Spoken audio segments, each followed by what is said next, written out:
you for um No, paying. thank you. Thank you for paying. I hate to ask, but I have to. I'm sorry. No, no, I get it, man. We're all struggling. I know how it is. I was actually watching Oh yeah, let me turn on the light. Maybe that helps. so I don't know if my camera. Okay, sorry. were you ever on other Nickelodeon shows like Nick Arcade or anything? Did you ever guest on those? Yeah, one time on Nick Arcade. Right? That's pretty badass. When just let me know. I mean, not that I'll say anything bad. Just let me know when you're officially recording or we're officially starting, because I never Yeah, want to say no. the wrong thing. No, we're good right now. We're going. All right. Sorry, I have anxiety. I was putting food in. I was trying to get ready to get online. Then I had to go to the bathroom. Everything happened right before I got.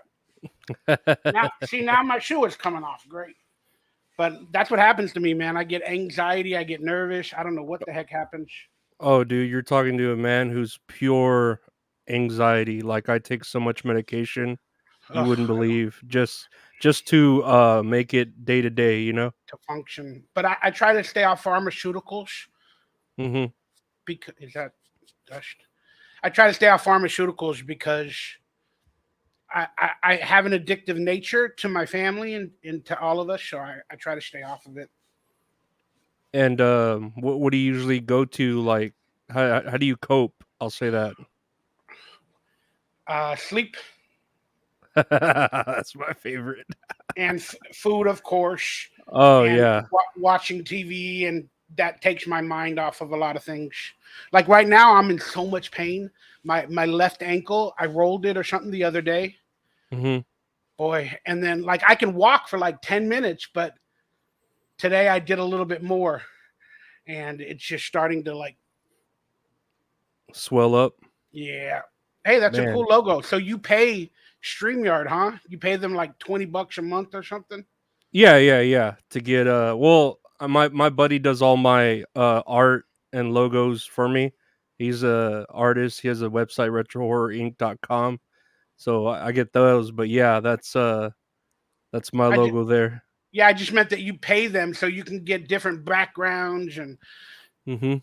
I can't afford it. It's too much money. Well, at first I was like, I don't know if I want to, but I'm trying to invest Look a little professional, bit, yeah. yeah, here and there, and it's just it's fun to like invest in silly. It's almost silly. Like I'm not saying interviewing you is silly because it's cool. Like I'm You had like, a hot chick on last week or something, or a couple weeks ago. You had a oh, hot girl. you saw that, right? Dirty Dalish. Yeah, I stalked you a little bit because I have a fear, Mhm. and you had a fear of people flaking on you. But if you Mhm. paid, I mean, I'm being honest. If you paid, I don't think somebody should flake on you unless they have a real good reason. But other than that, like I have a fear of podcast and host and like people like that, because I've had people like did it told me to be on them, Mhm. and then I go on it, and it's nothing but a hit piece. And then they get mad at me because I don't go along with their so-called toxic jokes or whatever they're doing at my expense or whatever. And then they become my enemies. Then they do 12-hour long radio shows. They get their gang of 20,000 fans against me, and then they make up lies, and they discuss my family and pictures. They do a whole show about my father, and they make fun of me, and they say, "Oh, you lived off his father. He stole money." It's insane. No, it's crazy how drama. Everyone would rather have drama than a good conversation. You know what I mean? Like, of course, with you saw my. I'm sure you saw my past some of my past interviews. I did. There, I watched a few minutes of probably about three of them, four of them. yeah, and I just want to have like a conversation. Like, I'm not here to. I want to network. I want to connect with people, especially the fact that I grew up watching that era of Nickelodeon very much so. Um Especially Salute Your Shorts, Hey Dude, Clarissa Explains It All. I watched all those. I was rewatching a couple episodes. I didn't even know how many episodes ran. Was it just 10 episodes? Was it 5 episodes each season? So I just need to ask for are we officially starting? Yeah. Okay, so because I was thinking this was good content for your show, and I didn't know if we're officially starting or we're gonna wait 5 minutes or something like if Oh we go no, live it's good.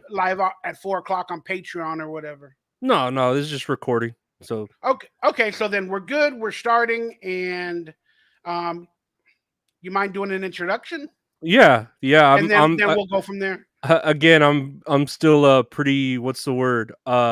New to this. Oh So yeah, I tend to be a little but yeah, no, I have here today uh the star from he played Donkey Lips in Salute Your Shorts. I'm sure he's done other acting stuff, but I don't seem to know what else he might have done, but he's a great guy.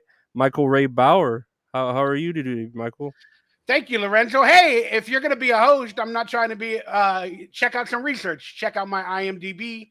Um, you know, uh, so for everybody, like I said, if Lorenzo hasn't had time because he's a busy man, check out my IMDb. Search Michael Ray Bauer. I've been blessed to be in many projects by many filmmakers. I've worked with the likes of Spielberg, Oh yeah. Cameron, um, the the gentleman that directed the Goonies. Why am I blanking his name? Richard Donner. Mm. And worked with Academy Award winners like Rod Steiger. My career has been a very, very good blessing, and I hope it's not over, but we'll see. Um, well, thank you very much for having me, Lorenzo, on No. the That's All Funny podcast. I Yeah. appreciate it. No, thank you for being here, and thank you for not minding me not doing as much research, because I just know you from Salute Your Shorts. Like, that's all I grew up watching, and it was like, oh shoot, that's the guy. Hey, Doggy Lips. Like, and I was rewatching some episodes, and we were talking a little bit about depression and stuff like that, because and anxiety, not really depression but anxiety. But I saw, like, I guess I related to your character a lot back when, because I was an overweight kid, and you were kind of the butt of the joke of being like the bigger kid.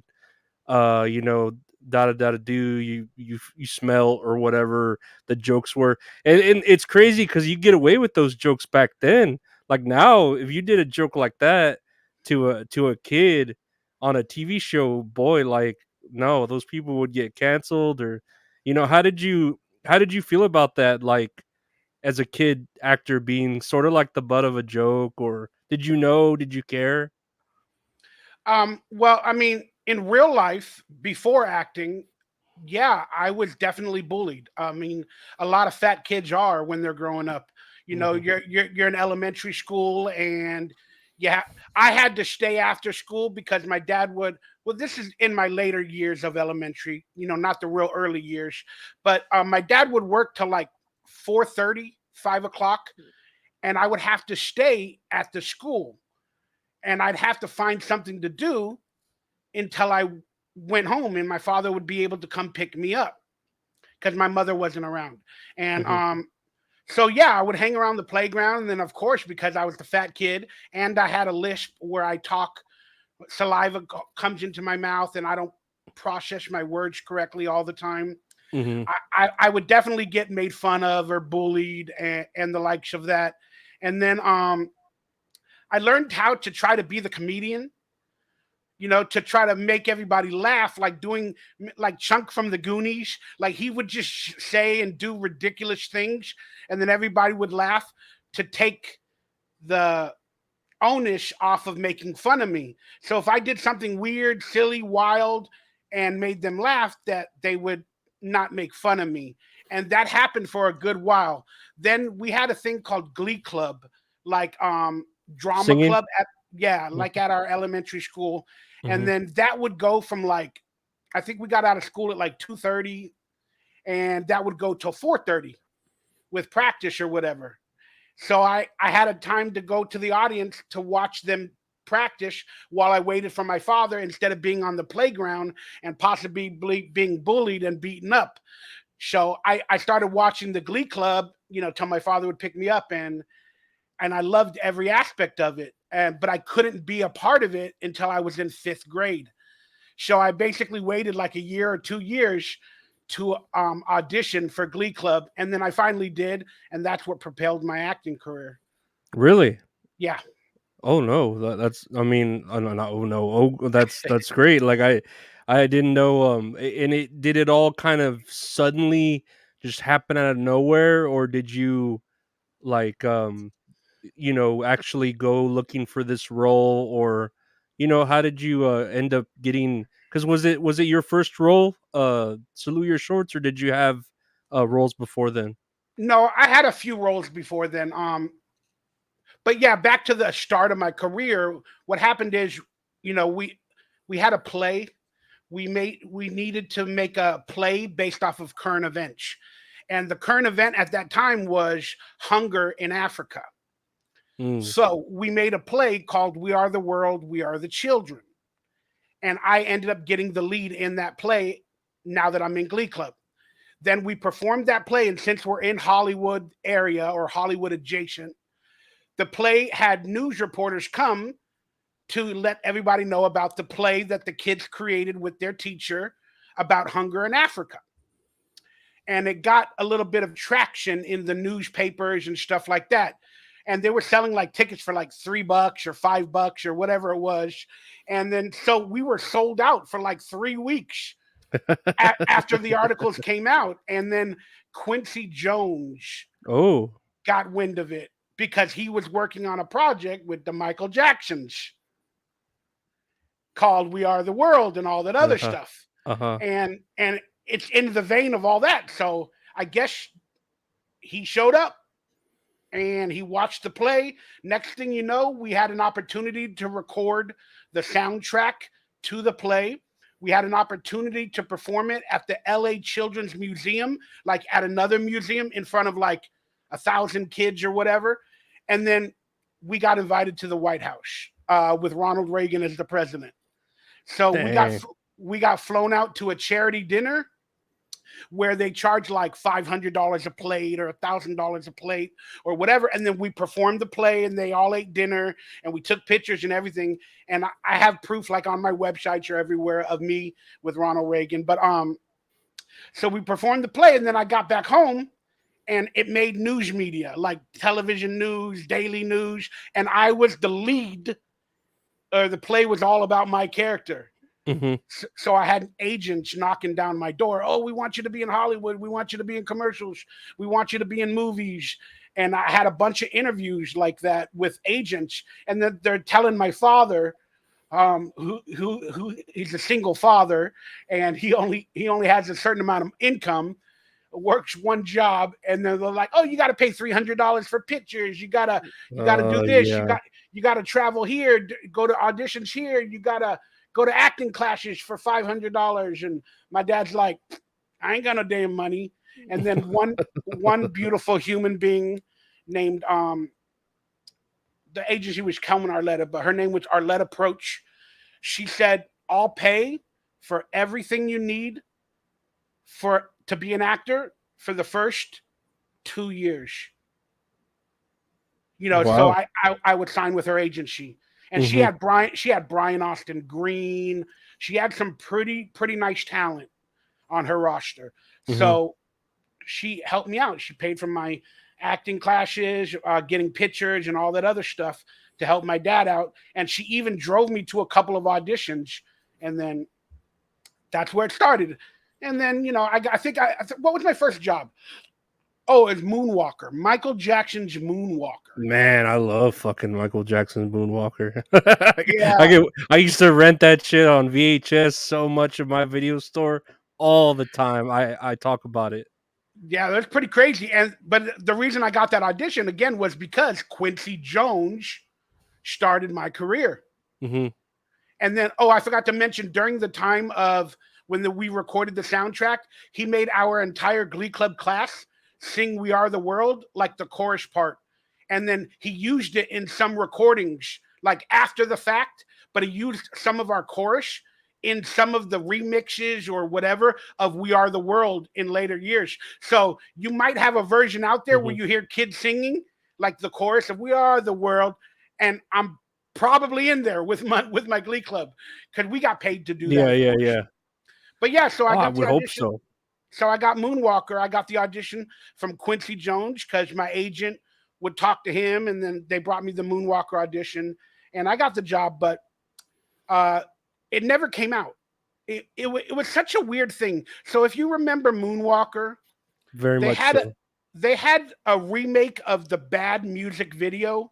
You As know, kids, but they're kids. correct. I Mhm. wasn't one of the dancers, but what they did was they also made everybody kids. So they hired the crew that would film the kids dancing, but the crew was made up of a director that's 12 years old, Mhm. of a producer that's 13 years old, of a grip or a crew member that's 13 years old. And I Mhm. was one of the crew members. So they filmed it like the kids were actually filming the music video with kids. You Yeah. kind of It's like a meta thing. It's like Yeah, the yeah. kids, and so they had all these behind the scene things. And Sean Weiss, the guy that played Goldberg from the Mighty Ducks, he was like Michael Jackson's manager, and he's like a 12-year-old little talking like Jewish person, like, hey, and then he had Bubbles, the monkey, next to him in some scenes. And then he was telling us, like, hey, you guys need to be dancing. That's Michael. And of course, Michael was Brandon Adams, a little kid, but me Mhm. and the crew members were like, who's bad? Who's bad? And we're holding up grips, or we're doing lights. So they filmed a lot of little skits, and they said it was going to be on the DVD or the VHS release or something like that. It never was. They only released the music video part of it. But I still got the credit. I met Michael Jackson. I worked at Sony Dang. Michael Jackson Studios. It was called Sony Michael Jackson Studios at the time. And it was just so surreal to walk up to the set, even though they were filming the kids dancing and doing that. We did all our stuff around it. It was just Mhm. so fun to be on that subway set and then have the likes of Bubbles and then Michael Jackson walk around once or twice. We didn't really talk to him that much. It wasn't that, but we went to the premiere at Neverland. He invited all the kids that were in the project in the movie. We went to the premiere, and they had a premiere at Neverland Ranch, and Michael Jackson came on to like a podium, and he's like, I want to thank everybody for coming out here. I love you all, and then I didn't understand all that stuff as like a 13-year-old kid, but he's like, go ahead. He had carnival rides, he had popcorn makers, Dude. and like, I'm like, wow. And then he goes, there's no rules. Go ahead and frolic. There's no rules. There's no rules at Neverland. I'm like, all right, let me get on that Pirates of the Caribbean ride. Let's go. So, and then I actually met him two more times, three more times, the rest of my Mhm. career officially. So that was really, really cool, man. So I've worked with and I've met some amazing people. But people can say, what about his child rape allegations and this and that? Look, I can't speak for any of that. All I know is that it seems like in the history of the world, a lot of the really, really talented people that actually change the world for good have some darkness behind them. Yeah, and you could say, he didn't have a childhood, so he wanted to hang around with kids, and I get that. As weird as it sounds, you can understand it. These allegations, of course. I mean, I'm always for that he was never found guilty because I love Michael Jackson. I cry. I probably cry. I cried on the day he died. I'll probably cry, not cry on the day my mom dies, but I'll cry on the day Michael Jackson dies. Yeah. Uh, but yeah, no, I he. live in that conspiracy world because my brain is overactive and I need that stimulation to keep me going of like what's real, what's not real. I really enjoy that stuff. Doesn't mean I believe every single thing, but I love studying it or learning about a lot of different subjects. And again, the conspiracies around Michael Jackson were the child stuff aside, was that he started to realize the powers that be, and then they started to tear him down, and because he was starting to reveal to the world, they don't really care about us. And then he started Yeah, coming out yeah. with all these different songs Really and political. He was starting to get yeah, he political. was starting to grow up, like Yeah.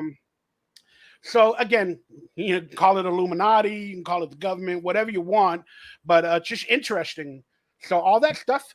And then there's rumors that he's still alive. I mean, there's some really, really, really amazing evidence that he's possibly alive. If you guys look into that, it's hard to find any of that stuff, but I mean, Yeah, just if you dig hard enough, yeah, the day about a week after he died, there was somebody on the what was it, the CNN guy, the Larry Jones Show or something. Forget the name, but he's a very famous broadcaster.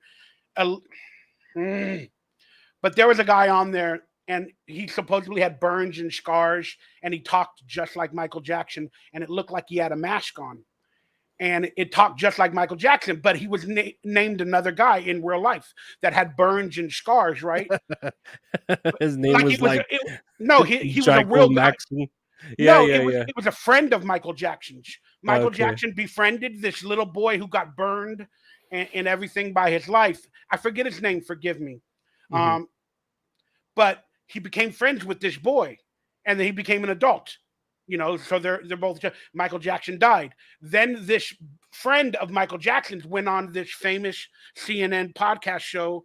I forget the name, but it's a really big one after he died, and then he was named after the boy that was really friends with Michael Jackson, but he sounded just like Michael Jackson.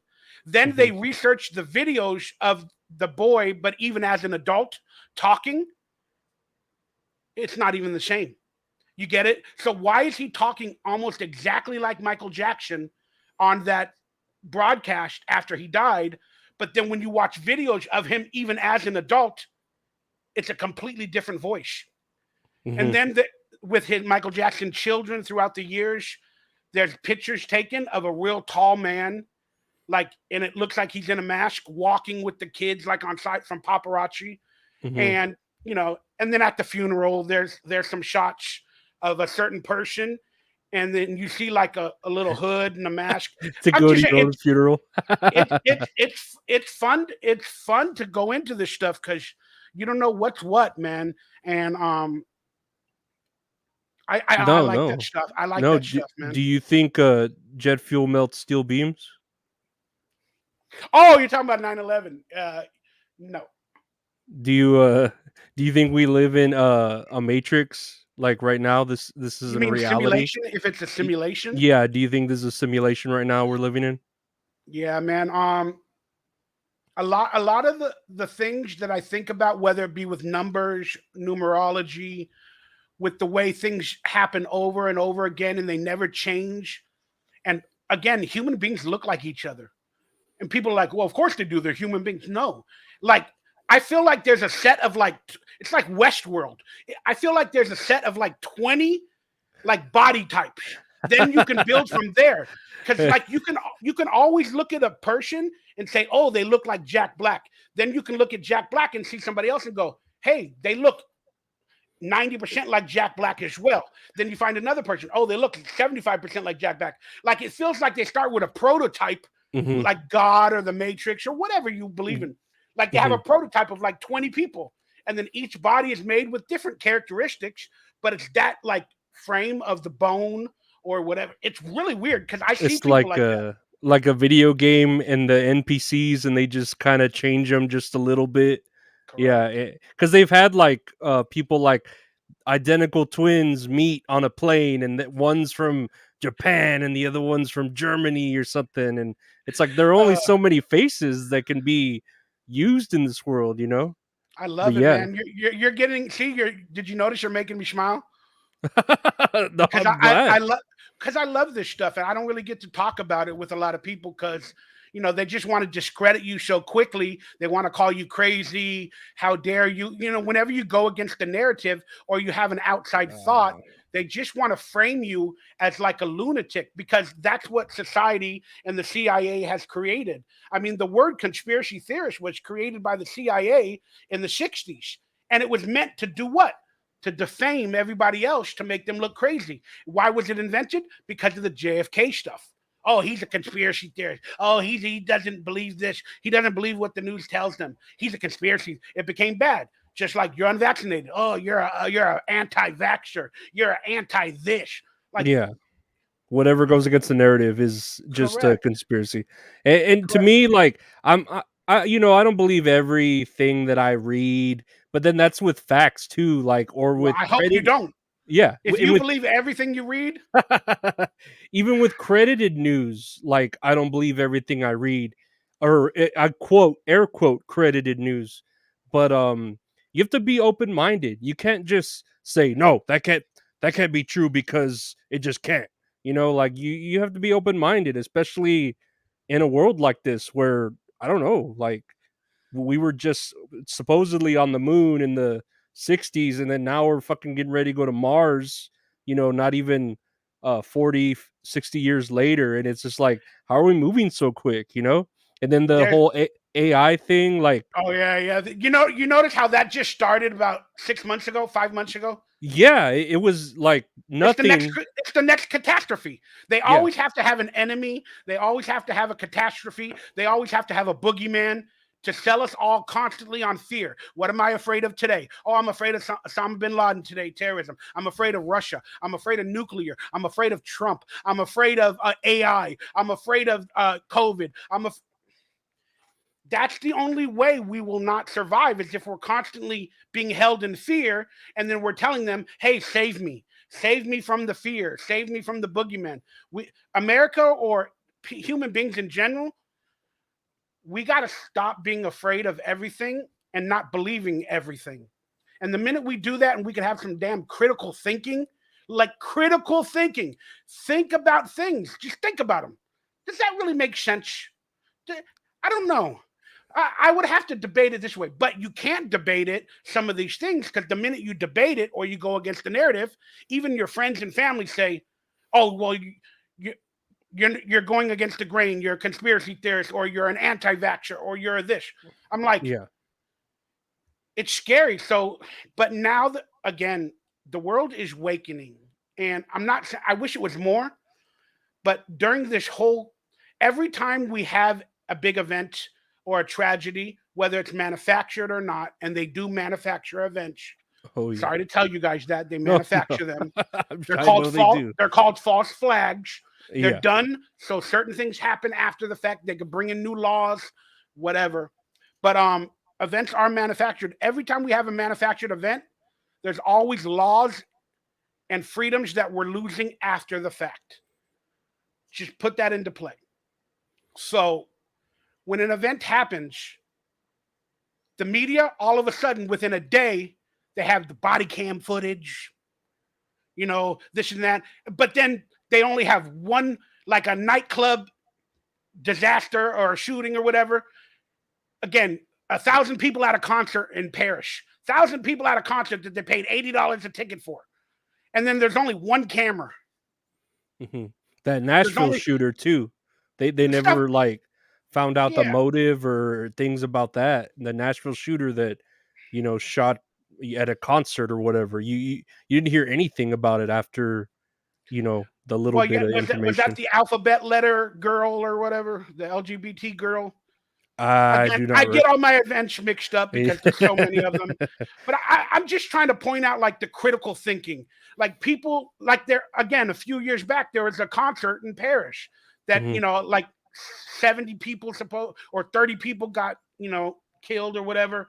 And then, like I said, there's like one footage from a camera of the event, mhm, like one, but it had like 800 or 1,000 people in the audience. How many of them have cell phones? How many of mhm. them have YouTube accounts? How come we can't find any of their footage? Oh, well, because the government comes in and they take it and they stop it and they censor it because they're protecting us. They don't want us to see any of the danger. Huh? They're No, protecting us by leaving us ignorant to it. it's because the less footage they have out there, the easier they can fake something if they are going to fake it. And then people say it can't be faked. I know people died. Well, there are CIA and there are factions of the government of hired and paid assassins. I'm Yeah. just going to be honest with you. There are. They'll kill anybody, children, babies, whatever. They're paid for it. There are people like that in the world, and some of them are hired by governments. Some of them are hired privately, by big businesses and corporations. It's just stuff that people they don't want to put their mind around because it's scary. The truth is, whenever you tell somebody, when I talk conspiracy sometimes to people, when I had the chance, and I would start pointing out evidence or I'd show them videos or stuff. I'm like, think about that. Look at that. Isn't that funny? Did you not see that? What? Then they go like this. Whatever. I don't want to watch it. They get mad. You just Yeah. it doesn't matter. People died. Shut your mouth. How dare you disrespect the dead at 9/11, calling it an inside job? I'm not disrespecting anybody. I'm investigating what they should have really done. Yeah. But people get mad. Why do they get mad? Because the truth is starting to hit them. And they're realizing, oh my God, I think I saw what he's trying to say. And then the Well, minute you think then. that, you get Mhm. afraid and you got to push it away because you're not. The truth is, once you wake up, you can never go back. It's like the Matrix. And the It's like that. narrative starts unraveling, you know, to where it's like, oh man, what if they can fake that? What else are they faking? Correct. It gets to the whole like, wait, Santa Claus isn't real. Well, is the Tooth Fairy real, or is this real? So you start questioning your whole reality, and Correct. then you wonder if the government is So there actually for you. are you in the truther conspiracy realm, Lorenzo? Because you're speaking very intelligently, like you're in this world a little bit. I'm I'm very open minded. I wouldn't say like I don't stay up at night, like or go down rabbit holes Did with you ever do that? conspiracies. Did you ever do that? Like when you stayed up for a week or two, and then you're just constantly going down holes. I remember when I watched that Loose Change, that nine Yeah, that eleven that was a good documentary, one. and that dude, after I watched that, I like stayed up and I was like, I know too much. Someone's watching me. Like Yes. after I watched it on the Hulu, and I was like, oh my god, this is eye opening.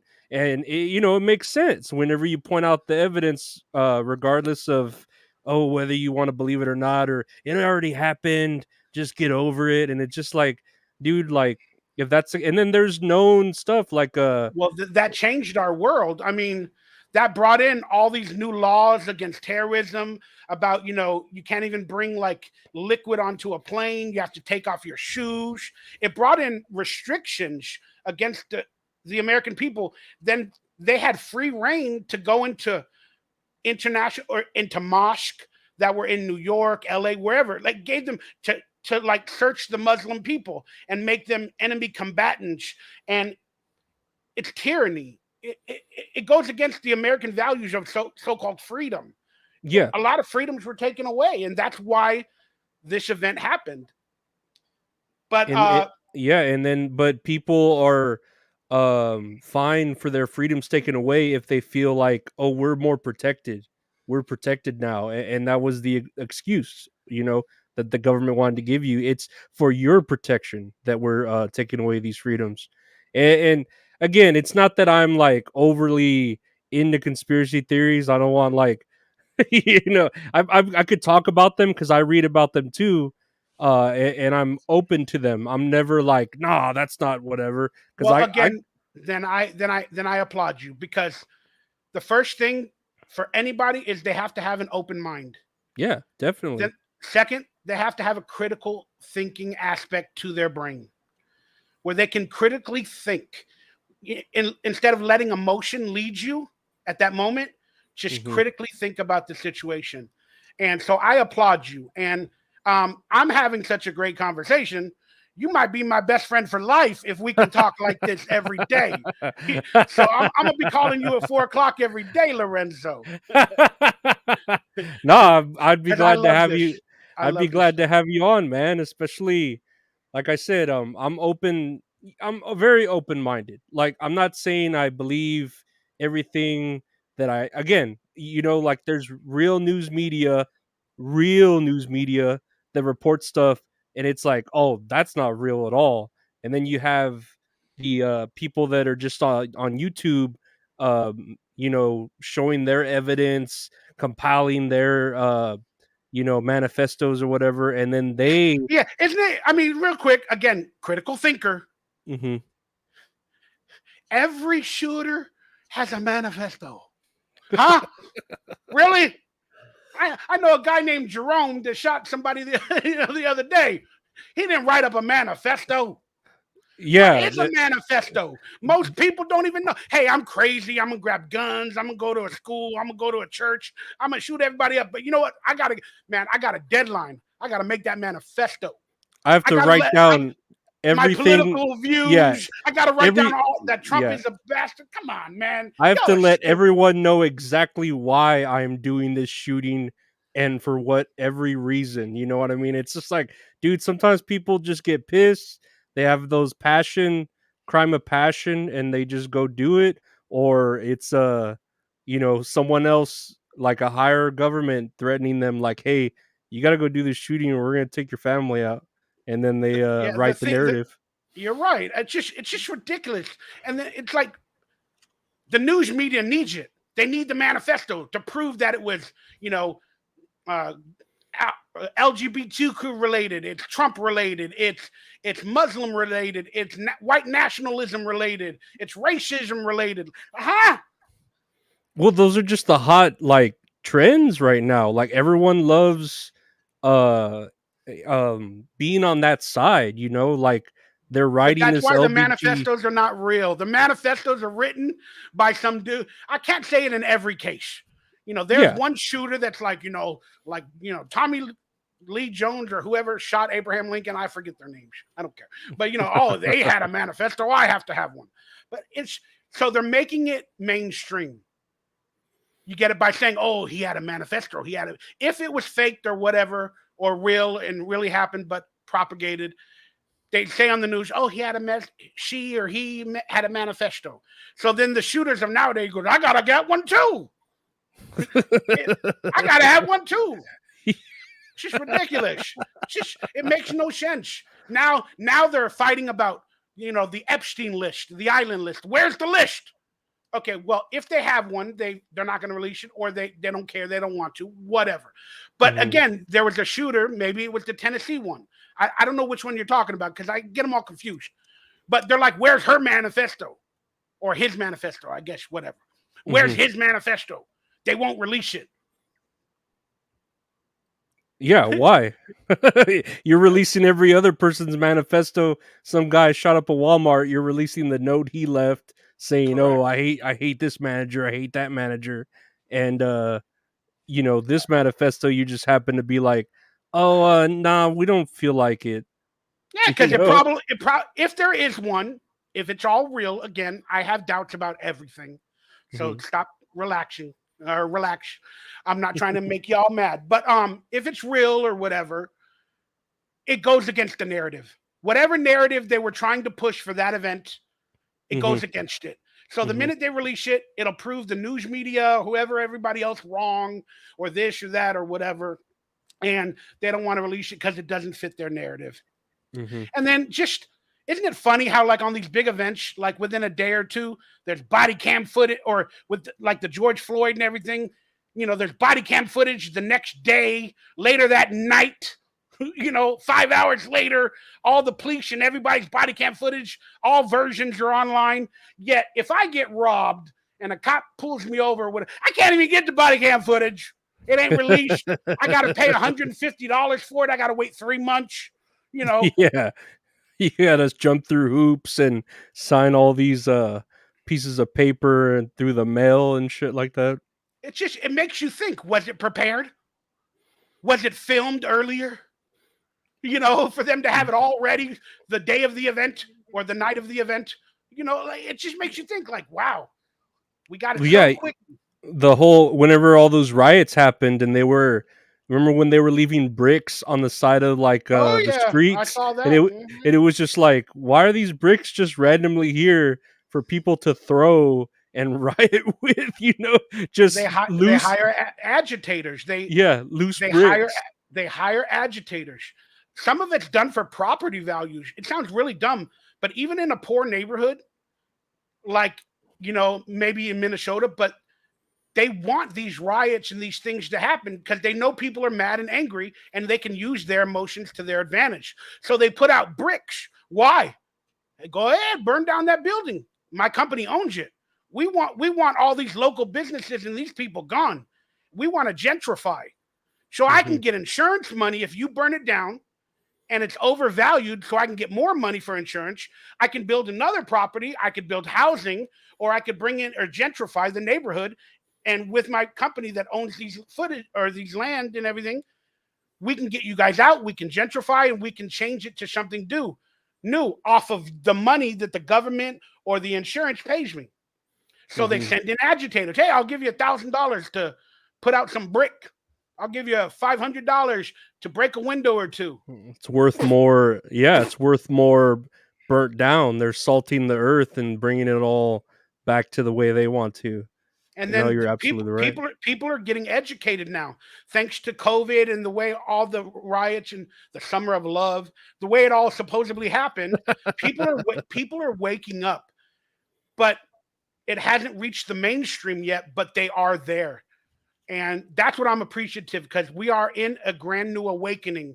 So a lot more people are looking into COVID, into the vaccines, into riots, into political niche, into their governments.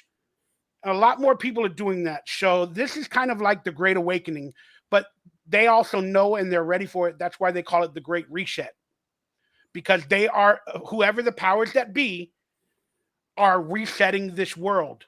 Every 100 years or so, everything's been done. Creativity, money, it's all you've already reached the top of the mountain. Yeah. So you got to tear it all down, tear down society, the people, riots, this and that, buildings, the monetary system. Then you got to build it back up again. It's called the Great Reset. But when you build it back up again, you get rid of constitutional laws, you take away freedoms. Then by the end of it, you're at a structure where we have nationalism, maybe, or dictators, or all that other stuff. So we're becoming a new America, and that's why it's called the Great Awakening, the Great Reset. I'm sure you've read about it, the New World Order, whatever Mm. you want to name it. It's literally happening right now in front of our eyes with every single thing. People like, oh, banning TikTok, Facebook, Twitter being bought by Elon Musk. All of that is control. All of that is for control. Hmm. So people are happy that they banned TikTok because it's from China and it's disrupting our kids with disinformation. People are happy about that. Okay, well, what's next? They're going to get rid of every platform that might have been created by anybody internationally. So you're only going to have American platforms run by the government. Therefore, if we only have government entities paying our bills, creating applications, creating websites, what is that? That's like That's like Russia. that's like It's North like Korea. China. That's It's like like North Korea. Yeah, it's like Correct. North Korea. You have your own little internet of information that it's a bubble that you never get out of. You never figure Correct. out what's yeah, with the rest of So, the world. so all of this stuff is going against the Constitution and what the founding fathers wanted for this nation. But they're having trouble circumventing the Constitution. But then they're adding new laws and this and that to where the Constitution goes down on the level. Oh, we got this policy, we got this law, the state enacted, we got this, we got terrorism. And then the Constitution is just a basic set of rules that can never be taken away and it can never be above. But they are being taken away by little tidbits, like a little nag here. Freedom of speech. Oh, you have freedom of speech, but you can't do hate speech. You get it? Yeah. There, hate They're speech doesn't exist.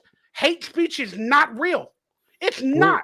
Critical thinking. they're shaming us into it, and then especially with the narrative, they're distracting us with the whole LBGTQ and all that other racism and stuff. It puts us at war with ourselves. The people, we the people, we're at war with each other, while the Correct. government laughs and just haha, we'll just slowly take away their rights, or they don't even know it's happening I right just under don't think they their. know what they're doing. And again, everybody gets lost in the matrix and they just go along. And then, like I said, for critical thinking, when I tell you, Lorenzo, again, answer this truthfully. Don't go along with my narrative or whatever. Is hate speech real? I mean, it just depends on the person. Like, I don't know. Like, I think you're free to say whatever you want. I'm not saying there isn't consequences to it. Like, if someone calls my niece a bitch, like, I'm not gonna go and punch them in the face, but they have every right to say it. You know what I mean? Like, Okay, uh, so think about your statement right there. mhm. So, people that say hate speech is real and it exists, it doesn't. Because if you have freedom of speech, that gives you the freedom of any speech, negative, positive, racial, whatever. So that means you can't separate speech into factions. You can't separate it into alternative narratives. Oh, there's good speech, there's bad speech, there's yellow speech, there's hate speech, there's red speech. It's speech.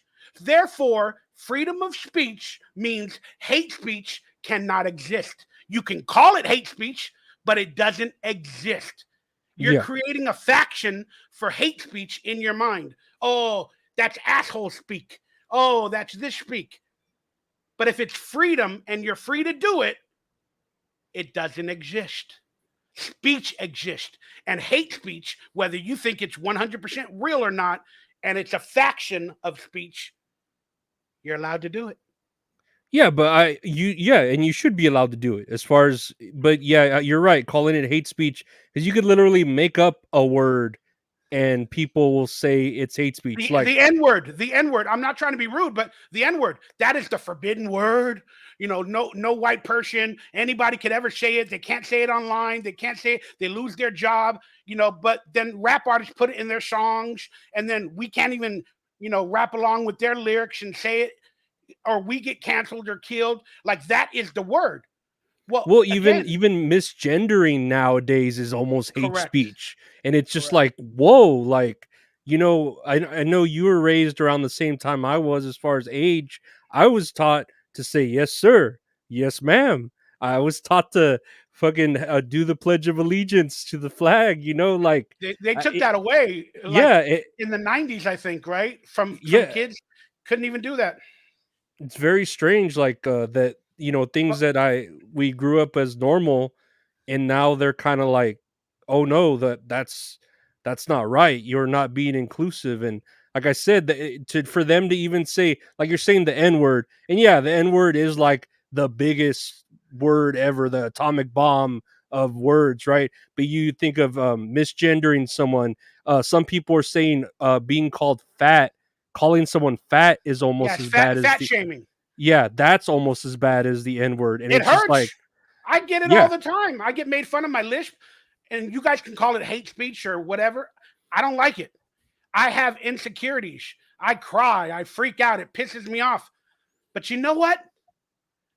Do what you want to do. That is your right. If you want to be an evil person and say that stuff and mess with people, go ahead. But guess what? I ain't going to be your friend. I ain't going to be around you. Yeah. I'm I going to don't. separate myself from you.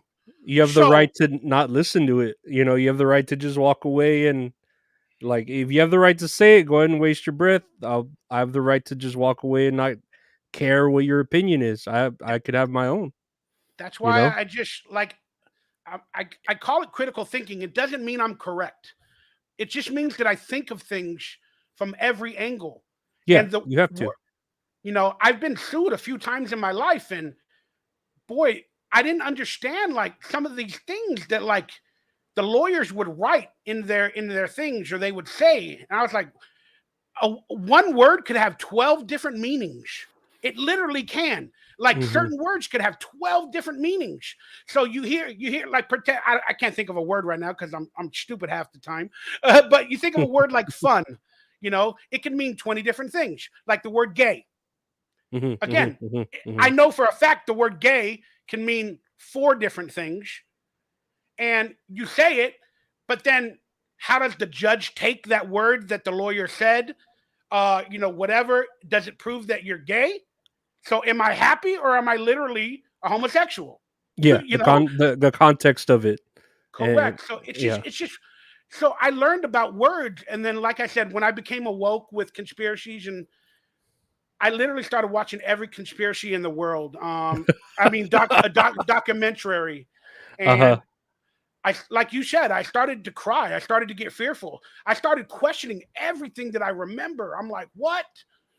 Then I started thinking of words and this and that. Then I looked into the DMV that um, you're an employee. When you get a driver's license, you're an employee for the DMV.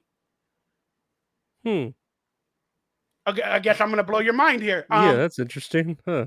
The biggest Okay. scam in the world, well, there's many of them now, but at the time, maybe Uh, 10 years ago, was the DMV. I started thinking about the DMV fraud because the word driver means you're an employee.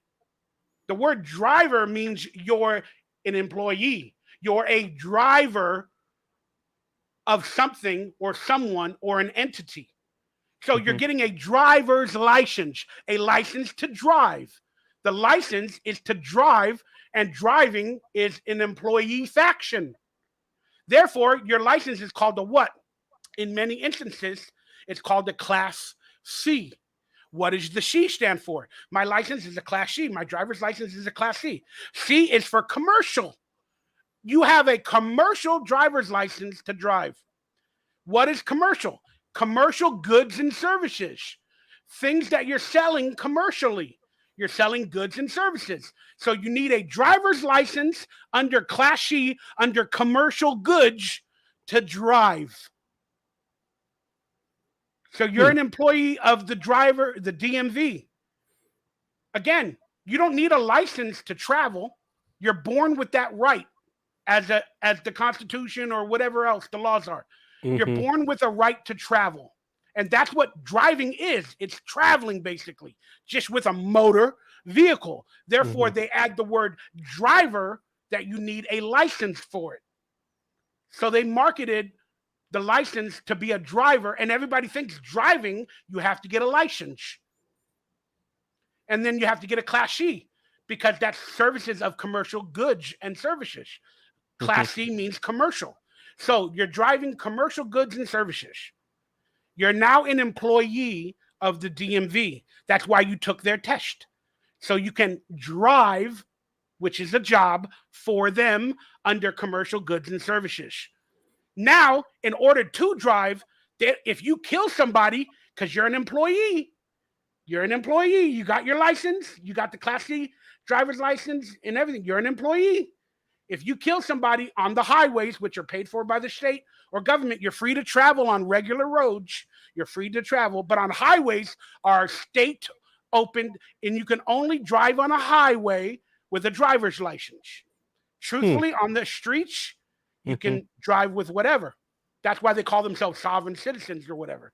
mhm. But that's the only place you can drive. But now you need insurance. Why? Because if you're licensed as an employee under the DMV and you kill somebody, technically, if you have the right lawyers and they know what they're talking about, they can go back to all the laws and they could prove, you know, that you killed somebody on a highway. The DMV would be liable because you're an employee under them and they gave you the eye test to drive for them as an employee. So Yeah, they yeah. they force you to get what? Insurance. They force you to get insurance to take them off the hook if anything happens to you. Because legally, they know if you don't have insurance and you are a driver as an employee and you kill somebody, they are on the hook. Their entire operation will disappear and their frauds will be with the right lawyers, the right money. They can bring that system down. So they forced insurance on everybody. That way, you now became an employee, you insured your car, your vehicle, and all that other stuff to go for them. Then it went to the dealerships. You have to have a license to get a car at the dealership. Why? Because it takes them off the hook of selling you a car if you're not an official driver for the DMV. They got to sell you property taxes. You have to have insurance before you take the car off the lot. You get it? It's that whole system. They Mm-hmm. built it around it. And the truth is, you don't need none of it. But the cops, again, are glorified DMV police. They're there to put infractions off of the rules of regulations of the road according to the DMV, but only on highways. Only on Hmm. highways. But then all the other little infractions come from it because now you're an employee of the DMV. And I'll end it here. I watched a 12-hour like symposium Damn. about all of this, dude. And it Uh-huh. blew my mind. I was like, wow. They break it down into the meaning of the word driver, the meaning of this, and then they show all the laws throughout history, and then they proved it at the end. But all the infractions, like no license plate, that's a DMV infraction. You need to get your stickers every year to Mm-hmm. drive. That's a DMV infraction. What other infractions? Oh, the light or the bulb on your car went out, so they pull you over for a bulb. Again, your car was insured as an employee through the DMV. It's their car. Even though you're paying for it, it's their car. Mm-hmm. Therefore, they can set infractions on their highways for their cars that you have to maintain your light bulb, your speed, your this, your that. It's all under the umbrella of the DMV. And it's a trillion, billion, trillion dollar industry that is defrauding the public because we all have the right to travel. And it's But what is it supposed to do? Like help us fund our roads and this and that, and our roads are shit, right? Like they don't. yeah, I mean, yeah, there's always good with bad. I'm just like, there could be a lot of good that starts from a lie. Yeah, yeah. There can be a lot of good. But I'm just pointing out the fact that that's how the DMV was started. No, but I believe. It's But based then, off of a lie. and They then it's like, trademarked the motor vehicle.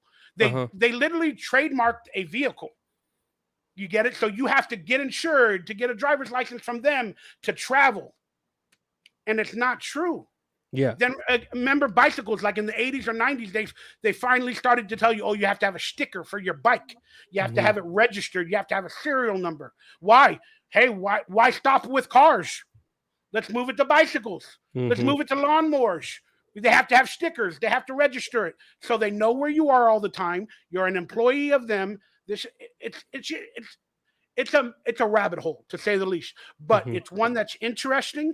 And if any of you piqued your interest, look up on, I think it's still on YouTube, but look up, I don't need a driver's license to drive in America, or I don't need any driver's license to travel. And I'm sure the symposiums and all that are online. It's really fascinating. It's really fascinating. No, that's interesting. No, I've never. You grow up just in movies. It's like, oh, got to get a license. As a kid, it's what is it? A rite of passage getting your Mhm. license. You know what I Yeah, mean? like It's the movie's License to Drive. You think I didn't love that movie?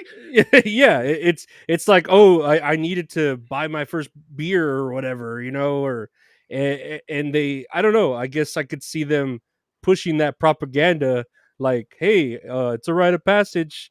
I got I got my license. Your grandpa got his. You're getting yours, and it's just a scam by the government to, No, like. it's a scam by businesses that fund the government. Like Mhm, everybody says, oh, it's the government, it's the government, it's the government. No, it's big business, it's corporations, it's millionaires. I guess they call them, like in Russia, oligarchs. It's those type of people that create these institutions and these things. And again, the DMV, they call it like a federal entity because it's lock and step with the government, but it is a business. And but they partnered with the government, like the federal bank. Oh, your money's FDIC insured. We have the Federal Reserve. There ain't nothing federal and America based about the Federal Reserve. It's a privately owned company that created the biggest bank in the world in I think it was 1908. To and they fund every dang society. They fund China, the federal bank. They fund America. They are the creators and the rulers of the world, is the federal bank. Every time we need a loan, we hit the debt ceiling. Who are we borrowing that money from? We're borrowing it from them. Then China's buying the debt from us. And then they're getting our land, they're this or that. They're buying up our debt because when Hmm. we can't pay our bills officially to the Federal Reserve and everybody else that we owe, if China buys our debt, the bank's going to be like, hey, go ahead, buy their debt. Instead of us waiting for them to pay us, China, if you want to buy, 2 trillion of their debt, go ahead. All right, that 2 trillion comes with 500 houses in Montana. Like that's the debt of America. So China Yeah. buys it, and then if we can't pay the official bill at the end of it, whenever the Federal Reserve goes, hey, well, China bought up your debt, so they now own those houses, those businesses. The DMV, the police station in Tennessee. That's why there was a in New York, there was a Chinese police station just recently because China Really? buys up the debt, and they had a whole Chinese police station run by China. There's about 5 or 6 other ones in the United States as well, but they ain't talking about it. They're only talking about the New York one. But there's Hmm. literally in small towns of American people, there's like 4,000 people, and the town is not run by the police of America or of that town or a sheriff of that town. It's run by a Chinese police station that is run by a Chinese sheriff, and they invoke all the rules of China in that town. It's like a precursor, it's like a test to see when they do officially own America, if they will, how it'll all work. It's a Hmm. test on that little town of American people. And there's videos online of the people that live in that town. They're like, my goodness, look, it's a Chinese station. The American government ain't doing nothing about it because they all want to see how it works. And they're being told they can't drive, they can't have 2 kids. And people are leaving the town, of course. But then sometimes they're being told they can't leave, like they're registered in that town. It's another thing that it doesn't make its way to mainstream media. But recently they talked about a police station in New York that was Chinese run. So that made the rounds. But it's woo. Sorry, my brain. I have so much stuff, or you can call it knowledge, you can call it lies, disinformation, or whatever. But this stuff fascinates me because everything we're being told, it's not really true, and that's what scares me. It might be Yeah. true to a certain point, but there's always something behind almost everything we hear. Even with me, people say, "Oh, you have an agenda." Yeah, I have an agenda to find people that think it's as wild as I do. That's my agenda. Well, me, and again, it's not really as far as like me going down these rabbit holes. I am open minded. Yeah, like I said with the 9/11 documentary, I was like, oh, like this could be like for real. There's evidence here. And then with you telling me about the DMV, it's like, well, yeah, that makes sense. Like Yeah, yeah. So you understood a little bit of it, right? The yeah, concept. yeah. I'm never not open to people's No, ideas but as some people are so stupid. They cannot. I'm not trying to be rude. They just No, can't no, it's fathom it. true. You tell them It's you're a true. driver. The word driver means I'm a driver. I'm an employee. Mhm. And then they just, huh? No, a driver means you get your license. They can't go past that barrier. And Well, it even doesn't mean there's anything wrong with them, or I hate the word to call them stupid. That's not right. It's just they either don't want to deal with it, or it's like the Matrix, the movie The Matrix.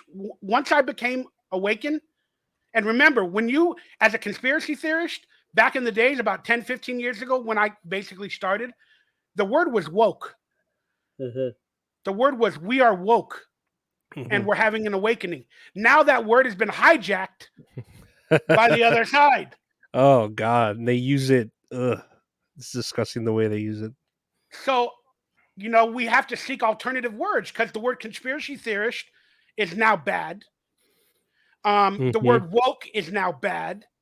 Yeah, So we so have now when you're trying to search for woke, like-minded people like yourself on the I Google or the I internet didn't I machine. didn't yeah, sorry, I didn't cut you off, but I got a No, no. funny story. I did an Okay. interview like on a late night TV show in Kansas City, Missouri, one of their popular shows, right? And then during that thing, it was about 5 years ago, and I was talking about conspiracies and how I'm into it. And then I told the audience, I go, I'm woke. I'm woke. And they all understood it and laughed. But then just like the next year or two, like I said, that word was taken from the conspiracy type realm, meaning I'm awakening to the realities of the world, and it's been turned into, against women, against LGBTQ. I mean, Hmm. for women. I mean, for LGBTQ. Like you're woke. You're one of those people that's going for all those narratives that'll whatever. But long story short, so now I look back at that clip and I cringe because I told everybody I'm basically not woke. I Yeah, think of you're everything the exact opposite of that of definition. what, yeah, but back Yeah, then I yeah, was thinking it was conspiracy. I'm woke. yeah, I yeah. woke up. I'm waking up. So it's just funny. So when I see that clip, sometimes people still write to me, "Oh, Donkey Lips is woke. Donkey Lips is woke." Well, it reminds me of how like the idea that Disney made the movie Frozen, so whenever you try to search for Disney Frozen, you don't see his frozen body or the idea that Oh, he the froze penis, himself. that he's a penis or something. No, no, you know how the whole conspiracy that Disney froze himself and he's trying to like live forever, Disney Walt froze. Disney? Oh, Walt Disney froze himself. That's Yeah. right. Yeah, so there was the idea that they made the movie Frozen, Ah, that's. so now Mm, when you search for Disney's Frozen, you don't ever find you get the anything movie. about yeah, you get the movie, you don't ever get Disney Walt Frozen. Disney frozen his Yeah. head or whatever. Yeah, so I see that in the same Mm, vein as woke, where they hijack the man. word, so now you just get searches of that and not these like-minded individuals as yourself, so it like convolutes it and it just makes it harder to network with those people because now the word's not y'all's anymore. You know what I mean? Yeah, I mean, they deplatform people like Alex Jones, whether you believe everything he says or not. He was doing some good stuff. It was fun. It was interesting to watch. It was a different narrative that we see. And then they deplatformed him. They shut him off YouTube. They try to make all these people disappear. Why? Why? Oh, it's disinformation. He's defaming people. Huh? Maybe he's telling some of it is truthful. Some of it is reality. And you don't want the world to find out what's real or not. That's why you got to get rid of these people. We got to get rid of them. We got to deplatform them. It's just really interesting. And just in the vein, let's start down this rabbit hole. I'm having a great time. I thank you. I love you. You're amazing. Oh yeah, man, thanks. It's going way better than I ever thought. I thought we were just going to talk about, you know, donkey lips for 12 hours. But um, let me blow your mind. Let me just real quickly ask you: do you believe we landed on the moon? I don't think so. I Okay. don't think so. It was like, what was the reason we did it? Just to win the race, right? Yeah. To be Supposedly there was a space race. yeah, and we just wanted to be first, and it was all staged by who, Kubrick or something. Oh I yeah, forget. Stanley Kubrick supposedly filmed it. I'll Yeah. just throw, I'll just throw one thing of critical thinking in there, or maybe make people laugh. But I don't have it on screen. But there's an image of the lander landing on the moon. There's an image of the lander landing on the moon, and the picture is being taken from the moon's surface. So there's a camera on the moon, and the lander is just above it landing. And it's a very famous picture. Mhm. Think about this. If it's their first time landing on the moon, who put the camera there? Yeah. Yeah. How is it landing? I Did just you land imagine. once? Did you put the guy? Did he walk out? And then you put a little Yeah, camera, do it has a little again. button. Do it Do it again. again. Do All it right. again. Yeah, I imagine that was like the one of those silly mistakes that like an intern made. Like everyone's there, like, oh, this is great. They distribute it to the news, and they're like, hey, wait, who took the picture? And then they're like, oh my god, we fucked up. And then Whatever. They'll and then believe anything. yeah, you're right. And then like this is what I'm saying. This is what makes me laugh when I think about these things. Then all the footage we saw of it landing, two small words for man, or whatever, two small steps for man, one for mankind. All of that footage was supposedly live. Hmm. Okay? Not to the cameras. It was live to the NASA station or the office or wherever. And then Yeah, yeah. the news reporters were broadcasting live, but they were watching it on a projector. They were filming a projection of the astronauts landing, and then they were projecting it to our TVs in our homes. Hmm. Okay, well, you already went through 4 different entities to project it to us. Therefore, you ain't gonna get no quality. Did they really have the technology 500,000 miles away, whatever it is, away from Earth, to live stream it to a projector? Projectors have to have a hardwire input. What? Wait a second. We're in 1968. Do they?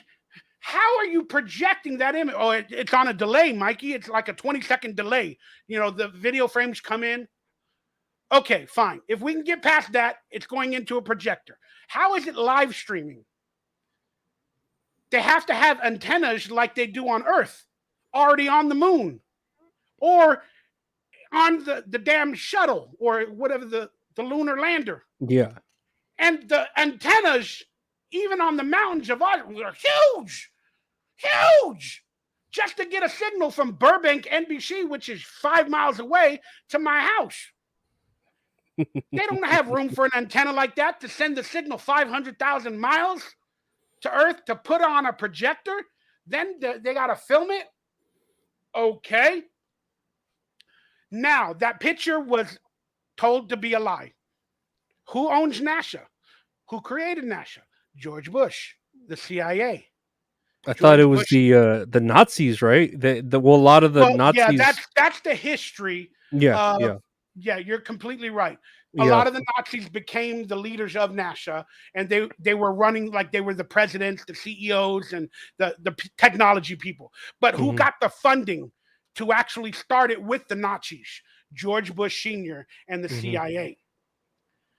It's a, it's an entity that they were trying to control. So that picture that I was talking about, where it's landing and they have it from the moon's surface, then it was later told that no, that was them taking off, but they presented it as them landing because it's a better story. Hmm. So that Hmm. was a picture of them taking off of the moon. Okay, that makes sense. But now, how did they develop the film? It Okay, just opens more questions. Yeah, yeah, it okay, doesn't. yeah. Sorry, I talk so much, but I love you. No, no, dude. They land. Okay, I get that. They bring the cameras out, whatever. They set them all up, and then they leave. Then they take the picture. Okay, it wasn't live stream. It was from a camera. Cameras have film in 1968. Hmm. Who pressed a button? Did, did they send it through the internet? Did they have Bluetooth back in the days to send it back to Earth? Or did they wait till the next time they went to the moon? Because apparently they went to the moon 4 times. Did they wait till the next time and then develop the film? No, that film was available 3 or 4 or 5 days after they landed on the moon and got back home. Makes you think. Makes you Yeah, think. yeah. I don't doubt we haven't been to the moon since, but I don't think we got there first because it was just like that space race, you know. The moon ain't even real, dude. It's a dang metal. It's a big piece of metal. Again, these are my thoughts, my opinions, my Uh, belief. The moon is not what it says it is. It's not a planet. How come we can never see the other side of the moon? The dark side. We can never see it. hmm. Hmm. We can only see one side. Wait, aren't we spinning? They're spinning. The earth is spinning. The world is spinning. The sun is spinning. We're all spinning around spinning. Hmm. But yet the Everything's moon's, spinning. I'm just going to chill. Every single thing planet is spinning. Jupiter, Pluto, Mars. But our moon says, no, I'm going to stick right here. I'm gonna stick right here. I'm that one that the earth or God decided not to spin. A lot of people, again, the theories are it's an actual alien ship or something like that. Again, these are theories. That the Hmm. dark side is their actual operations and all that other stuff. And that's where they come down to and fly to, and then they have stuff underground. But it's just very, very interesting. It's just I don't know. I love Yeah, that stuff. even like aliens, I believe aliens, are already We got here. a lot of aliens. I'm in LA. Aliens, interdimensional beings, Skinwalker, blah blah blah. I could go Skinwalker on Ranch. with That's a good story. yeah, I could go on with all that stuff. No, but How old are you, Lorenzo? uh I forget. I'm either 36 or You don't have to 30, answer. 35 or 36. You know, Oh, okay. after 30, you just stop like counting. You know. Well, I'm 47, 48. Wow. I Hmm. don't want to think about it. Do you remember the Challenger, the space shuttle Challenger? That the one where everyone died. Yeah, it exploded in midair. Yeah. How old were you at that time? That was 1986. Oh, I wasn't even born. I was born 87. I know Okay. of it. I don't remember the event. Oh, okay, gotcha. Well, just look into it, but there's a lot of videos now coming out. There's a great documentary called Level with Me. There's also one called The Next Level. It's about flat Earth and that type of theory and stuff like that. It's really interesting. It's really there's a lot of evidence that says whatever NASA and these scientists tell us, there's a lot to be questioned. I'm just going to say that. But the Challenger, there was a crew of like, I think it was 8, Hmm. and they supposedly all blew up live on television in front of everybody in Yeah. 1986. And they're alive. Not all of them. Some of them have died naturally, but a lot of them are still alive under the same name. And there's interviews where they confront them and stuff like that in this documentary, and it's just amazing. So look into it. It's fascinating. And then people would say, well, why would they fake it? That's the next question. If they are alive or whatever, why would they fake it? Yeah. Well, again, NASA is a private company that receives $38 million a day from the American government and the people. God damn a day. A day. For what? So, you in 1986, um, all kids in America were forced to watch that um, space shuttle go into space. Hmm. Why were we forced? People say you can't be forced. Well, we went to school, and every school was given a certain amount of money to bring in a projector, to bring in a TV into the auditorium or whatever for all the kids, in the vein that NASA is going to have the first teacher in space, Hmm. the Christy McCullough. She was Yeah. going to be the first teacher in space. And what a monumental occasion for all the kids in America to watch, just like their teacher, go into space. So we come in that day, they put it in the auditoriums, all the kids have to meet up. We're going to watch it, this and that. Then it explodes. Hmm. Imagine what that does if you are on an agenda of fear to all the kids to see that. They're not going to want to become astronauts. No, probably not. They're witnessing death and Yeah. destruction live in Hmm. front of their face. And a teacher, somebody who's just like their teacher, blew up. Do they grow up wanting to be a NASA. They want to grow up, want to be a spaceman. I want to be a fighter. I want to be a cop. Well, for a lot of kids, after witnessing that, that dream is dead. Okay. Hmm. Now, because if it continued where kids wanted to be in NASA, go to space camp and all that other stuff, some of them are going to find out the truth that, again, whether you believe it or not, NASA's fake. It's a fraud. Space is not real. Again, that's another theory that goes beyond that one. But Hmm. a lot of people would have started to realize it, and you can't do that.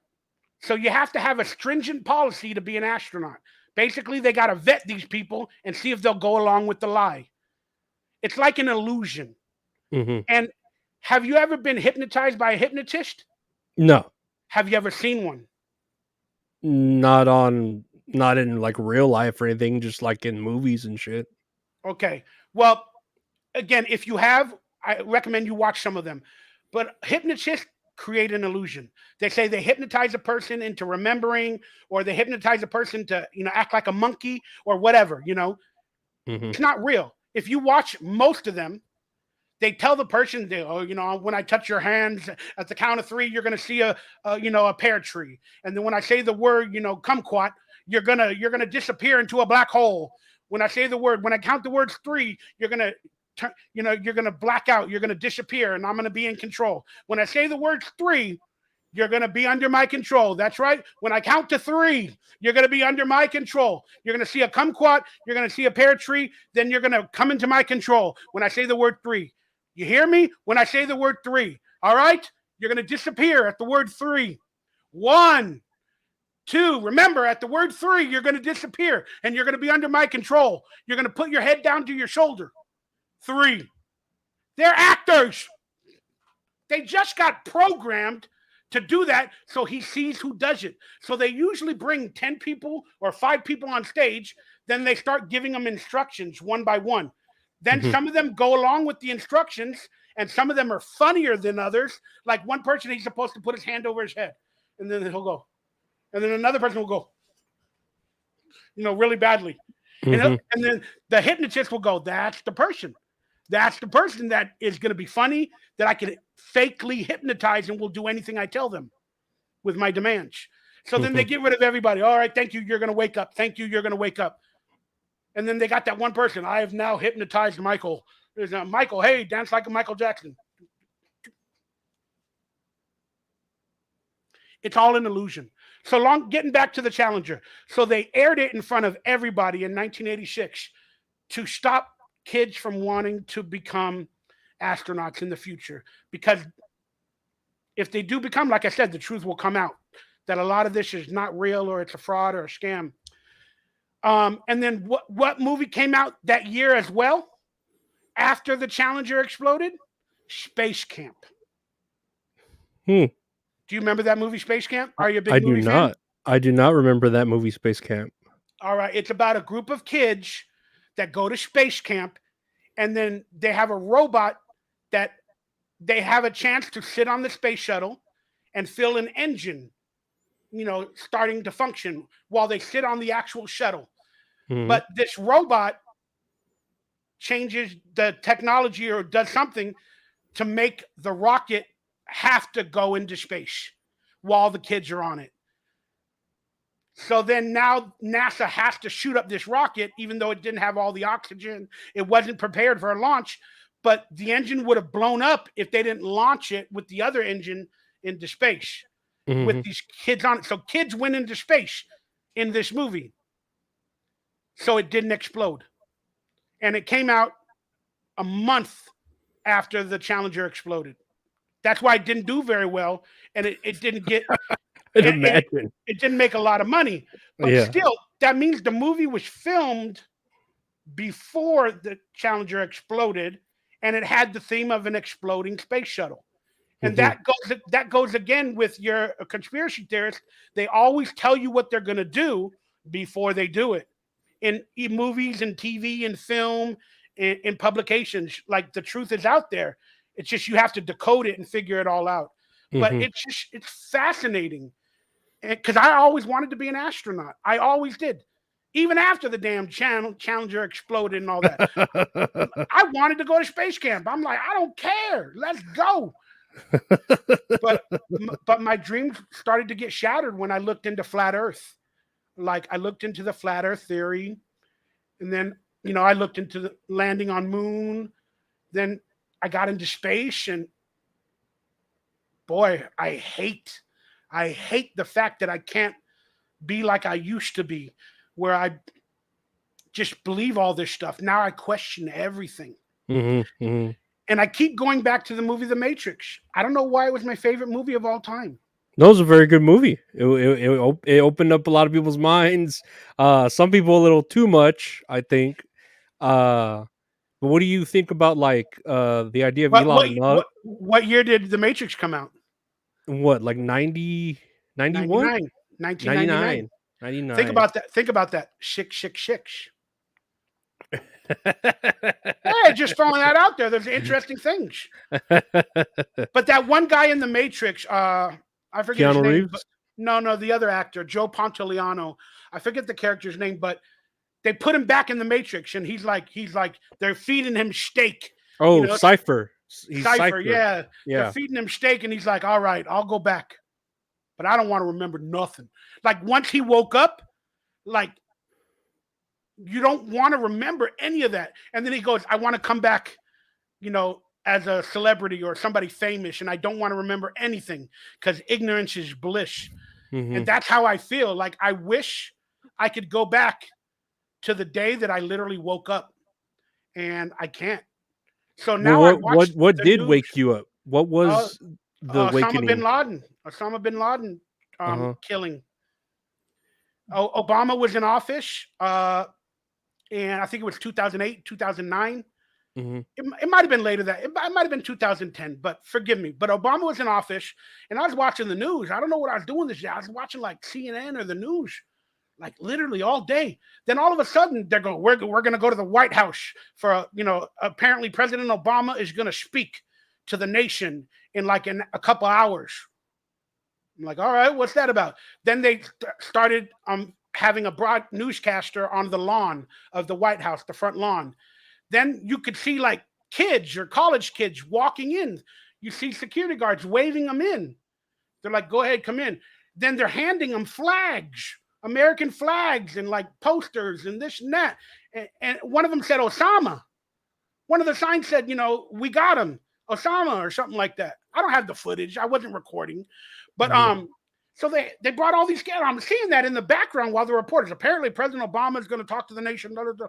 I'm like, what is the kids are getting flags and signs?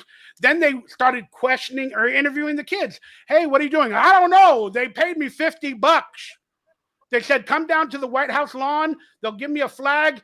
They said, come here and be here for Obama's announcement. They gave me $50. And he's like, oh, woo. And again, Okay. the newscaster shuts the guy off. Oh, let me get somebody else. Oh, what do you? Well, I don't know. I'm excited. Apparently, there's going to be an announcement. But one dude literally said it. They paid me $50 and handed me a flag and told me to come down from the college. So I was watching. I go, they paid you $50. So I'm like, now I'm interested. I'm like, all right. Obama comes on screen, doesn't even stand in front of the White House lawn or anything. Then also Obama, a day earlier, he was rumored to be out of the country dealing with an international issue. Just the day before. Hmm. Now he's back at the White House. All right, maybe he's getting off the plane. Then he does his speech where he said, our, SEAL Team 6, went after, did a raid and killed Osama bin Laden. And then he did it from like a lobby or something in the White House. It looked like a green screen. It looked like a green screen to me. Hmm. Like there was a couple of moments I was like, what the hell is that? And then I was like, he was out of state. All right, they killed Osama bin Laden. I'm like, all right, cool, I guess, they got him. Thank goodness. Then the news reports started coming out, this and that. Then they started showing pictures of Obama in the Situation Room, reacting to when the SEAL team was raiding the compound and killing Osama. I guess it was live streamed. Then they got computer. There's a picture, you can find it online, man, of like the Situation Room. Then I saw the picture. Then Hillary Clinton was in there. Like all the big wigs were in there, but it was all lit up. It was all lit up. It was it's the Situation Room. You're broadcasting a live stream of them killing Osama. Shouldn't it be dark on a projector? But it was all lit up, and they're all like this. Yeah, for photo ops and shit. Yeah, And then and then there's like 5 people in the door. There's like, Secretary of State is on the bottom. Then above him in his head, it's like the Little Rascals. There's a head of another person. Oh, that's the defense minister. And they're all. And then Hillary Clinton has her hand over her mouth, and she has her hand on a Bible. And Oh Lord. I could literally read the word Bible. I could Yeah, read yeah, the word Bible. yeah. Then they had laptops open, and I saw no on lights, and I saw fake or half wires. Like Hmm. literally, the wire would come out of it, and it's like it's not connected to anything. Hmm. Hmm. And they're all black. Wouldn't they be on? So I'm like, this is a photo op. Like, what the hell is this? Hmm. Then I go, why can I read the word Bible? You shouldn't be able to read it if it's taken a picture, it would be backwards. It's a camera. Camera inverts every single thing you see backwards. So I should have read the word Bible backwards. But no. Hmm. So so then I was like, did they print a Bible with the word backwards to come out forwards on the damn picture? All the It was so weird. I must have been in a weird state of mind, but all these questions came to me Hmm. because I've lived my life being lied to by like family, girlfriends, cheated on, and so I started becoming the questioning person. So this event hit at the right time where I started questioning it. Then they said that Osama bin Laden is going to be buried at sea so they could respect his heritage or his Oh my country. god. Yeah, so they buried him at sea because that's what his people would have wanted. And I was like, we're America. We propped people up with $50, American flags, had them go live on national television at 7 o'clock at prime time to tell everybody that we killed them. We got the number one terrorist that created 9/11 and all this other stuff. And now we're gonna stick up for their rules of their land. And now we're Yeah. gonna be good people and we're gonna throw him in the ocean. Give him his last wishes. His Now last we're gonna respect. do that. Yeah. We're America. You just propped everybody up. You would have brought Osama bin Laden's body back to America. You would have hung him on a rope and said, "America, look!" And you would have created Throw tomatoes at him and shit. Yeah. correct. They would have created Hmm. a funeral home or a Hmm. plaque or a place for him where people would pay $10 that would go to the Afghan people. And no, but Yeah. we threw him overboard. Yeah. And We and respect his wishes. the rumors are that he was a CIA asset that was implanted, 20 or 10, 15 years before, and that he died from illnesses many years prior to Obama making that announcement. You get it? And it's funny how it just happened a year after Obama gets into office or so, or right before an election or something like that, like right before his next election. Hmm. Yeah. So To help him yeah, get so those it freaked voters. it freaked me out, right? So I started looking up, Osama bin Laden. Then I started seeing some videos that he was a CIA asset or this or that. And then I started opening up, and then I go, you know what? I remember there was a documentary about 9/11. So if Osama created 9/11, let me look up loose change or whatever else that was out there. Man, that loose change. I'm telling you that scared me. Like I told you, like that might have been my awakening, but I swear I watched it at like 2 in the morning, and then I was there like, oh shit, the FBI is like at my door. They know I know Yes. too much. You know, Again, so that's what think about that. That's the yeah. fear. That's the fear that the FBI, the CIA, Homeland Security, everybody. Like, how many security companies do we have to have for America? We got the National Council, the National Security Council. We got the FBI. We got the CIA. We got the Homeland Security. We got the this. We got the that. How many alphabet programs do we have to have for security? But you're right. But that's the fear that they put in you, and that's a way of control. Yeah, And again, definitely. all the laws after 9/11 came out, this and that, and then immediately after watching that, like all of the leftover stuff that disintegrated was put onto privatized trucks. The trucks were already parked in the neighborhood before the event.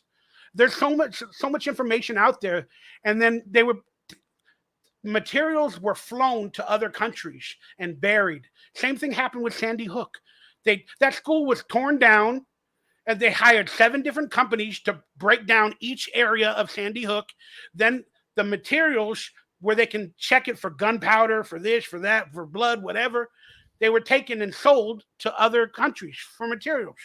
No, I So you can, know it's you were saying insane. about 9/11. Yeah, how they didn't have anyone check it, scientists check anything. They just immediately, well, let's dispose of all of it. Let's get rid of Correct. it. They didn't Correct. even check like anything. And not really Sandy Hook, but I'm pretty Yeah, we like can't talk about Sandy Hook. We'll I'm we'll very be charged with $4 billion for making up an opinion about a kid at Sandy it, Hook, and like Alex Jones. I'm not saying he shouldn't be able to exercise his right, but it is like, in bad taste the way he did it. Like, I don't know if you I don't think it is. to me, well, and then it kind of hits me close because I'm from Uvalde, Texas, and then we had Oh recently had a wow, shooting. I didn't Yeah, I didn't know that. yeah, I'm from there. That's my Wow. hometown, and one of my childhood friends lost his daughter, and so like that kind of hits me hard. Like, and I don't mean to justify shootings. Like, I can justify like high school shootings because you have the bullies and this and that, but when you have like grade school kids, like the Again, set, but you understand what I'm saying? Like, again, I'm not saying it's real or fake, but that's another way to control and scare people even more. Because no, definitely, if it ever has to do with kids, that's where people draw the line. Like you can talk about people getting killed in a shooting or this and that, but the minute you have a conspiracy theory or you have a thought, and the minute you say the word kids, don't go there. How yeah, dare you even say that they were never shot? yeah, Because that's when people freak the F out. And it's like, therefore, we can't ask questions. yeah. We can't, And, why? and Why I can't agree we with ask you. questions? I agree with you too on how you said they just immediately, got rid of the, deconstructed, got rid of evidence, didn't like go into it anymore. I mean, I like Alex Jones as a personality. I think there's stuff that he has been proven right on. Like stuff that they thought he was There's been a crazy. ton of things. Yeah, where they thought he was crazy about and then ended up being right like years later.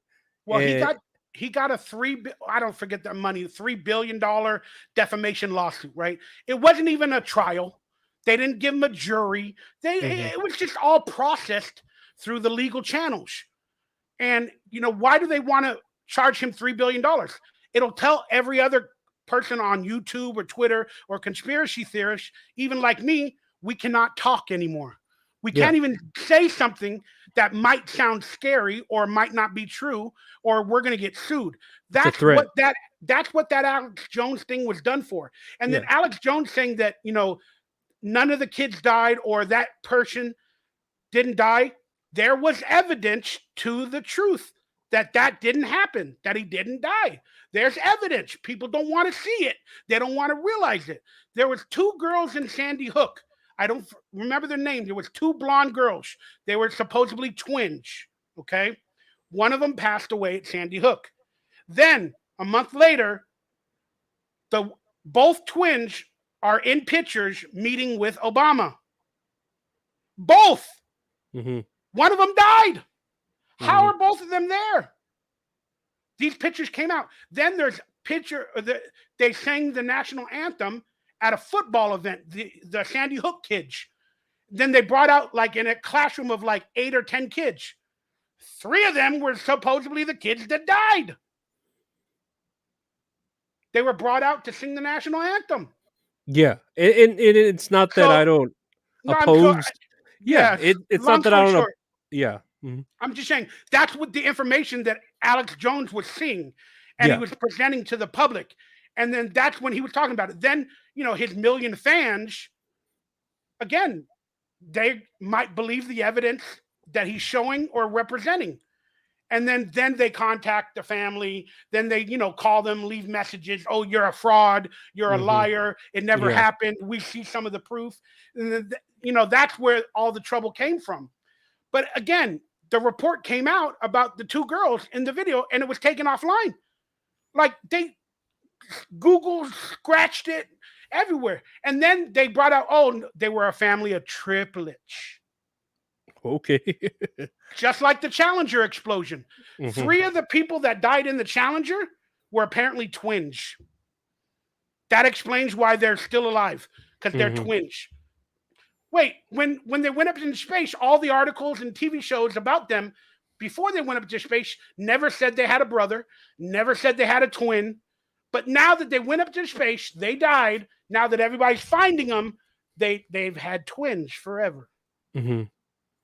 No, and I don't disagree with you at all about all that. It's just after the Uvalde shooting, that I have that soft spot Of course, for. it's close to Yeah, home. It's yeah. close to So home, bro. I'm not gonna agree or disagree with No, you it's fine. as far as Again, that. Avaldi's interesting. Again, you can see what you want to see. There's a lot of information. And again, these things are happening in Texas, a gun state, where they're trying to get rid of guns. Yeah. A lot of these things are happening in Texas. Again, what's a better? I'm not saying it didn't happen. It didn't. Maybe it really happened. Maybe people were hired, to unfortunately murder these children. I don't know. I do not know. All Mhm. I know is all of these things happen in like gun states or a state that like wants to like be free or free from the union, and so they can the entire government can control them. Oh, we got to get rid of guns. We have to have stricter laws in school. We have to take guns away from kids. So we have to make it harder for them to get a gun. And then Texas, again, that is one of the states. If we have a civil war, that is one of the states that is going to be needed to save America. Well, yeah, Texas can probably live on its own. Like Yeah, but it if we needed them and the people with their uh-huh. guns and their ideology Mhm. to basically free America from tyranny, even from American people. Again, Mhm. the Constitution was set to give guns to fight the government. That's why we're supposed to have guns and can get them legally and everything. It's to fight the government because no government should be more powerful than its people. And Mhm. Texas is a belief state like that, and those are those type of people. And what better way to create events or do this, do that into these type of states to put pressure on their mayors, their president, not presidents, but their congressmen or whatever, to get rid of all this stuff. So in the future, when the government continues to get power, states like Texas have lost some of theirs, and now there's not as many guns to fight the government. Yeah, they're weakened. Yeah. It's just so again, it's just scary. It's scary to think that kids are possibly being murdered by government factions or for agendas, or if it's faked, that people are getting paid off. Again, it's scary, but there's always something behind it that people they just hear dead kids buy a gun and that's it. Get rid of the guns. Kids died, this and that, but they don't look at all the other clues. Why didn't the cops go in? Why were they afraid? Don't they have immunity? Again, I don't know.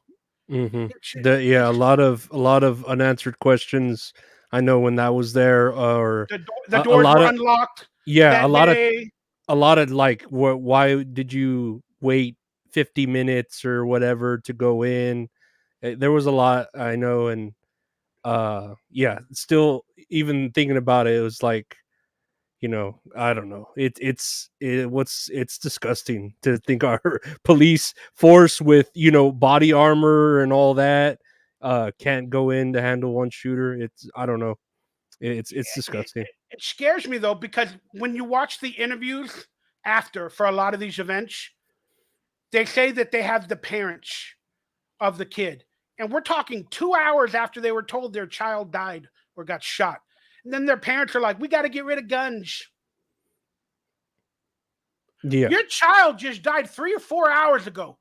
Now you're live in a studio office at CNN with your lawyer or whatever, or your child died yesterday, and now you're bringing up agendas for guns. Huh? Yeah. Doesn't make No, sense. I know, and again, this hits me personal with that. But if that were to happen to like anyone in my family, God forbid, my niece, I wouldn't want to talk to anyone. I would literally just like go into my house and like that's it. No, don't. I don't want to be part of an agenda. I don't want to like none of that's. The only way you're gonna fix this is if you create a time machine, go back and save those kids. That's the only way. Like no amount of gun control, it's too late, but it might not have helped if it happened or if this is like not real or anything, but that's the only way you could fix what happened there, or any sort of shootings, is like not gun control, cuz people are going to get guns. It's the same, oh, you have to be 18 to buy beer. Fucking kids buy beer all the time or get beer out of their whatever. So like it's not going to stop anything. But as far as like This podcast is gonna cancel me, bro. I'm done. I'm done. I'm done. Well, I had no idea. Just for having thoughts and opinions, man, that are a little bit different, man. No, but it's. I think it's fine to have, like I said, here I am with you, and my podcast. It's comedic. About You, whatever. yeah, it's about whatever, Yeah, and it's a I'm gonna good it's talk. a good format. Yeah, and we could talk about anything. Like, I didn't know we were gonna go on a tangent for so long forever, but I really enjoy it because I am very open minded with these things. Some things I might not agree with, some things I'm not very knowledgeable about, like the flat Earth. Yeah. I may not agree Again, with it, but yeah, but I if you're interested, check it out, man. Like yeah, I I'm said, saying. you can't bring somebody like once like I said, I become awakened, I got mad. I got mad at the world because I Mhm. felt I was lied to by everything. So you get mad and angry. And when you're mad and angry, then it's like breaking up in a relationship. Then you get mad and angry at first, and then you want to spite everybody because you're angry. Then it sinks in. Then you get sad and you cry and you disappear. You get depressed because you're like, I don't know what's real or fake or anymore. Then you start to wake up again. You're like, I got to tell everybody what I see. I got to show this truth to everybody else. So then you start calling up all your friends. Hey, check out this video. Look at this. You want to wake them up, but you can't. Then they get angry with you. You're like a Jehovah Witness. You're coming on too strong, and it's like you can't do that. Then you get to a realization where if I make a comment or I mention anything, they'll bring it up to me. If they know I'm a conspiracy theorist and then something happens and they'll be like, "Hey Mike, what do you think about this?" That means they're interested. So you can take a horse to water, but you can't make them drink. Yeah, So if the horse asked me for water, then I'm going to provide that water. Meaning, so like if you called me tomorrow or texted me or whatever and be like, hey, let me know more about that space shuttle Challenger thing. Can you send me some documentaries or whatever? Again, now you're willing to drink. So whatever journey you go on is from your perspective now, not that I forced it upon you. yeah, yeah, and that's just you being respectful. I'm sure there are a ton of people who are like, "No, I'm gonna shove this down your throat." Oh, You're gonna believe. I lost some really good friends, not meaning due to COVID. It Mhm, doesn't mean from the disease. I mhm. lost them because I think they weaponized the flu. I think they weaponized the flu, and there's a lot of things, and then the vaccines, and I don't trust or believe in all that stuff. But some close friends of mine, they just I lost them. They No, I didn't. get it. Yeah, no, I get it, and I've even recently read that they pulled the Johnson and Johnson. They just pulled it off the shelves or whatever without any warning. It's just like you can't get it anymore. I'm gonna let you know that if we talk about any of this, Lorenzo, I don't mind staying online if you want to talk about anything else, but YouTube will crush you. All right, well then we'll stop it there with that. I'm just letting you know that Yeah, YouTube will no, crush you. yeah, Why uh, would they do that if we're just talking? yeah. Hmm. I'm just a fan of your the TV show you've been on, and that's it. No, I know. I just we can on Patreon we can go through it, but like on YouTube, if you want to monetize, they're gonna crush you, bro. No, and I appreciate no, and I'd like I'm not like I appreciate you I guess like slowing it down for the YouTube, and it is going on Patreon. But we could go on like as far as man, I was watching Salute Your Shorts right recently because I wanted to watch it, and that Heidi Lucas, man, she's a fox. Yeah, she was always a good looking woman, but I don't like to say that because she was a teenager when she was on the show. So Yeah, I yeah. don't even like to say, oh, she was good looking. But I mean, even I was in my late teens when I was on that show. I Mhm. think I was 17 maybe when I started it. But yeah, she's a cute girl. And what And is she up to now? Where'd she go? Did you ever well, she just I think she just lost her mother maybe a month or so ago, which is really bad. But she continued acting for a little while, and then again, it's really hard to get jobs. Doesn't matter how good looking you are, how talented you are. It's a really tough It's business who you for know. everybody. It's who you know. It's all yeah, it's also It that and it's yeah. timing and but she disappeared for a little while and she continued acting and then she became I think she needed to go to school, spend time with her family in Arizona. She moved to Arizona. She became a lawyer and divorce attorney. I think that's what they're called, divorce attorney. Hmm. And she just lived her life. And we've had a couple of reunions. I've seen her a few different times, and she's good. We all knew she was going to turn out to be a beautiful woman. That's what happens with some of the teenagers that you see, even when you're Mhm. young. You're like, Mhm. they're just good looking. They're going to turn out to be very, very good looking adults. I don't think they said that about me, but they definitely said that about her. And the Zeke the plumber episode, I just rewatched that. It's pretty. I don't know. It was pretty hilarious to me. But do you believe? Well, with what we were talking about, do you believe in like the occult, like witchcraft Well, it, or it depends on which one. I mean, there's various cults or occults. yeah, occult? Like, well, for instance, like my mother. Well, I don't like my mother. That's the whole theme of my kind of podcast because I just hate her. Like she screwed me Sorry, over.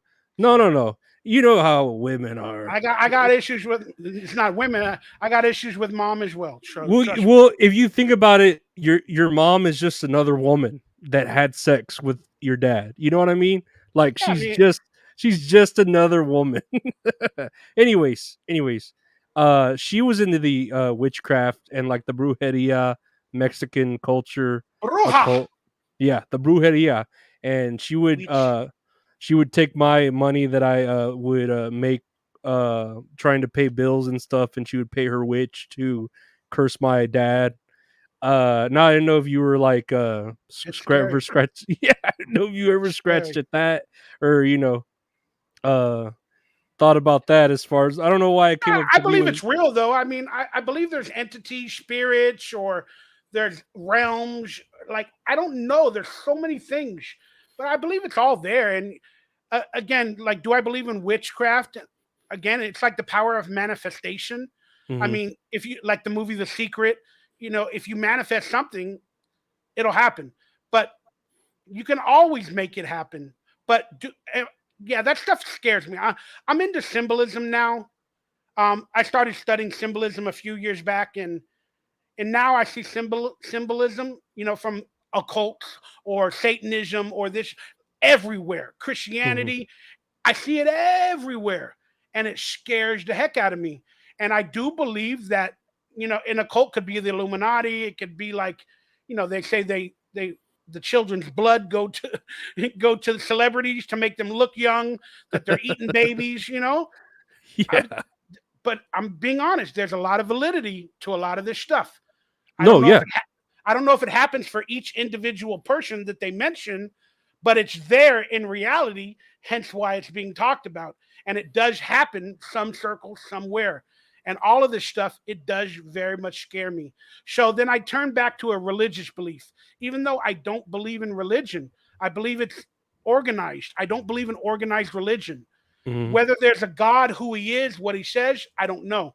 My hmm relationship with God is within me. I used to be a Christian and believed all that stuff. And I've been through the religious aspects on a couple of religions, but um, I just don't know. I don't know if I believe anything anymore. But my relationship with whoever you might call a God A creator, is whatever. within me. So Yeah, I'm my own God and all that. But I still pray at night because I yeah, like doing that. It makes me feel better. It makes me feel like somebody's with me and yeah. and looking out for me. So I still pray, but I don't believe in religion. But I do believe that there is a goodness and a bad, a good and a bad, an evil, and something that's out there, and that may be the occult. So Yeah. I think your mother may have gotten a part of that evilness, and unfortunately she brought it out into the world with you and your dad or whoever, you know? Well, no, I feel like because I have crippling anxiety, I literally do, and I feel like the day she dies, it'll be lifted, this curse. Do you live with her? No, no, no. My sister lives with me. Me and my sister live together, like, brother and But sister. you were both traumatized, Yeah, or you could just say. you? I was like the middle child. I was the firstborn son, so I was like the most loved. And then you had like my older sister who was, had to take care of me, and then my younger brother, but I was the closest to my mother just because I was there like whenever she got divorced from my father, and I was on her side, and then she kind of just slowly declined, like, I think after the divorce, she just Mentally, kinda you would say mentally. mentally, correct? Yeah, and I know that there's a history of that in my family, with mental like schizophrenia, Dude, where everybody is mental nowadays. Almost everybody, all the kids growing up. Why yeah. is that though? What? Why? Why is that? It's because of the food we eat, the Mhm, chemicals that are in everything. These chemicals are ruining our bodies and our mind. And then there's metal in the air. We're being sprayed metal. We're eating metal. We're eating chemicals. Of course, what is this going to do to your blood and your brain and your mind? mhm, mhm. People No, I don't think believe it. about that. Then they're giving us vaccines. Again, I'm not going to go into it, but they're giving us vaccines. And literally, what's inside of them? There's no ingredients. For the COVID vaccine, they didn't even give out the ingredients when they first came out with the vaccine. They said, Mhm. just take it. It's for COVID. Take it. It's for COVID. Wait Yeah. a second. I want to know what's in it. Can you show me the ingredients? And then they're like, the actual institutions like the pharmacies or the companies that were giving the vaccine, they get a box of all the vaccines, right? They get like a box and they have to keep it in the freezer, but it has instructions on it or whatever, the ingredients. Mhm. When people were asking, can I see what's in the vaccine that you're about to give me? The workers were like, oh, I don't know, hold on. Then they'd have to call their superiors. Then the superiors would come down. What do you need, sir? I'd like to see the ingredients of what you guys are going to put in my body. Oh, then they open up. There's videos of them opening up the boxes from Johnson and Johnson or whoever these Mhm. companies are, and then they open up the piece of paper, and it's like 12 sheets. They unfold it. It's all blank. Details to come. Huh? I kid you not. Details Coming to come. soon. Yeah, coming soon. And then the person's like, no, the person's like, well, I don't know what's in there. Maybe it's on the website. All right, let me check on the website. Sir, we got to give you the vaccine. Well, I got to get the vaccine. I got to go back to work. I can't Yeah. work unless they give me the vaccine. But I want Mhm. to know the ingredients. I want to know what's in there. So we have details to come. We'll let you know when we figure out what's in it.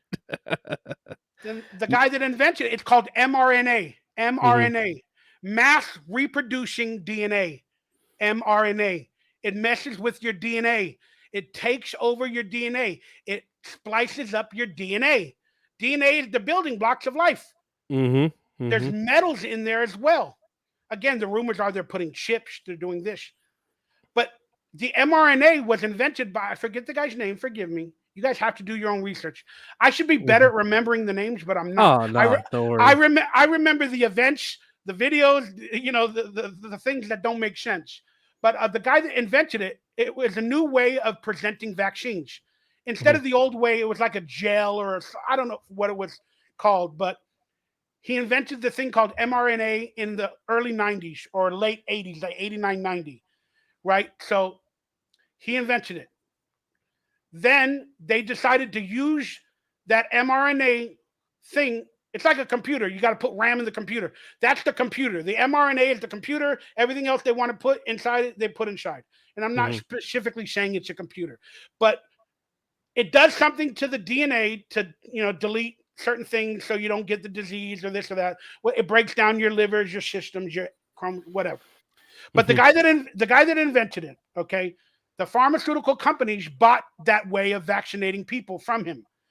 Then they started giving out the vaccines.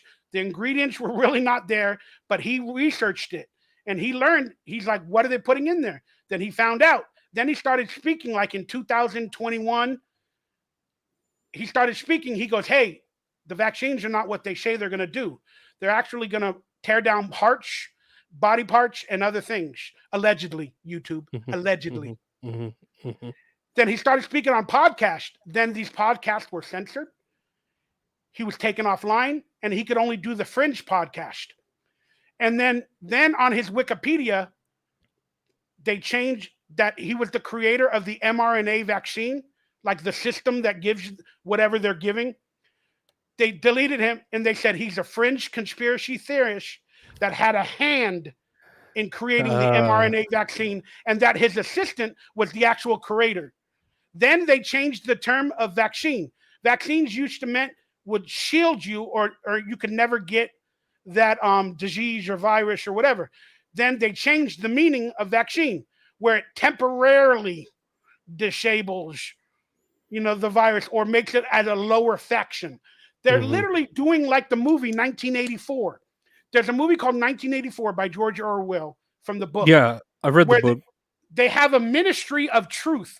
It's an actual company in that world where they take all the information, they change it, and then it's called the ministry of truth. Then they send out what their truth is, and they lie about everything, and they change the meaning of words, and you can't say words, and you can't do this, and that all happened. So the guy that actually invented the dang thing, who is a doctor, is a scientist, and accredited, and the creator to give out your vaccine that knows what it does, said, "Hey, people are going to start having heart attacks. People are going to die, allegedly." Mhm, mhm. And then Allegedly. they silenced him and censored him. So what does that tell you? I mean, that's it. That's it. What does that tell you? Yeah, there's a lot being hidden in. Yeah, I know there was even that did you see that interview where they were like talk I don't know if it was the head of one of the vaccine companies, and they like bombarded him like a Oh yeah, paparazzi. it was And The African like guy in the restaurant with yeah. yeah, and they were like asking him questions and he wouldn't answer anything, and they were asking him. How they possibly create Yeah, the problem to sell America the solution.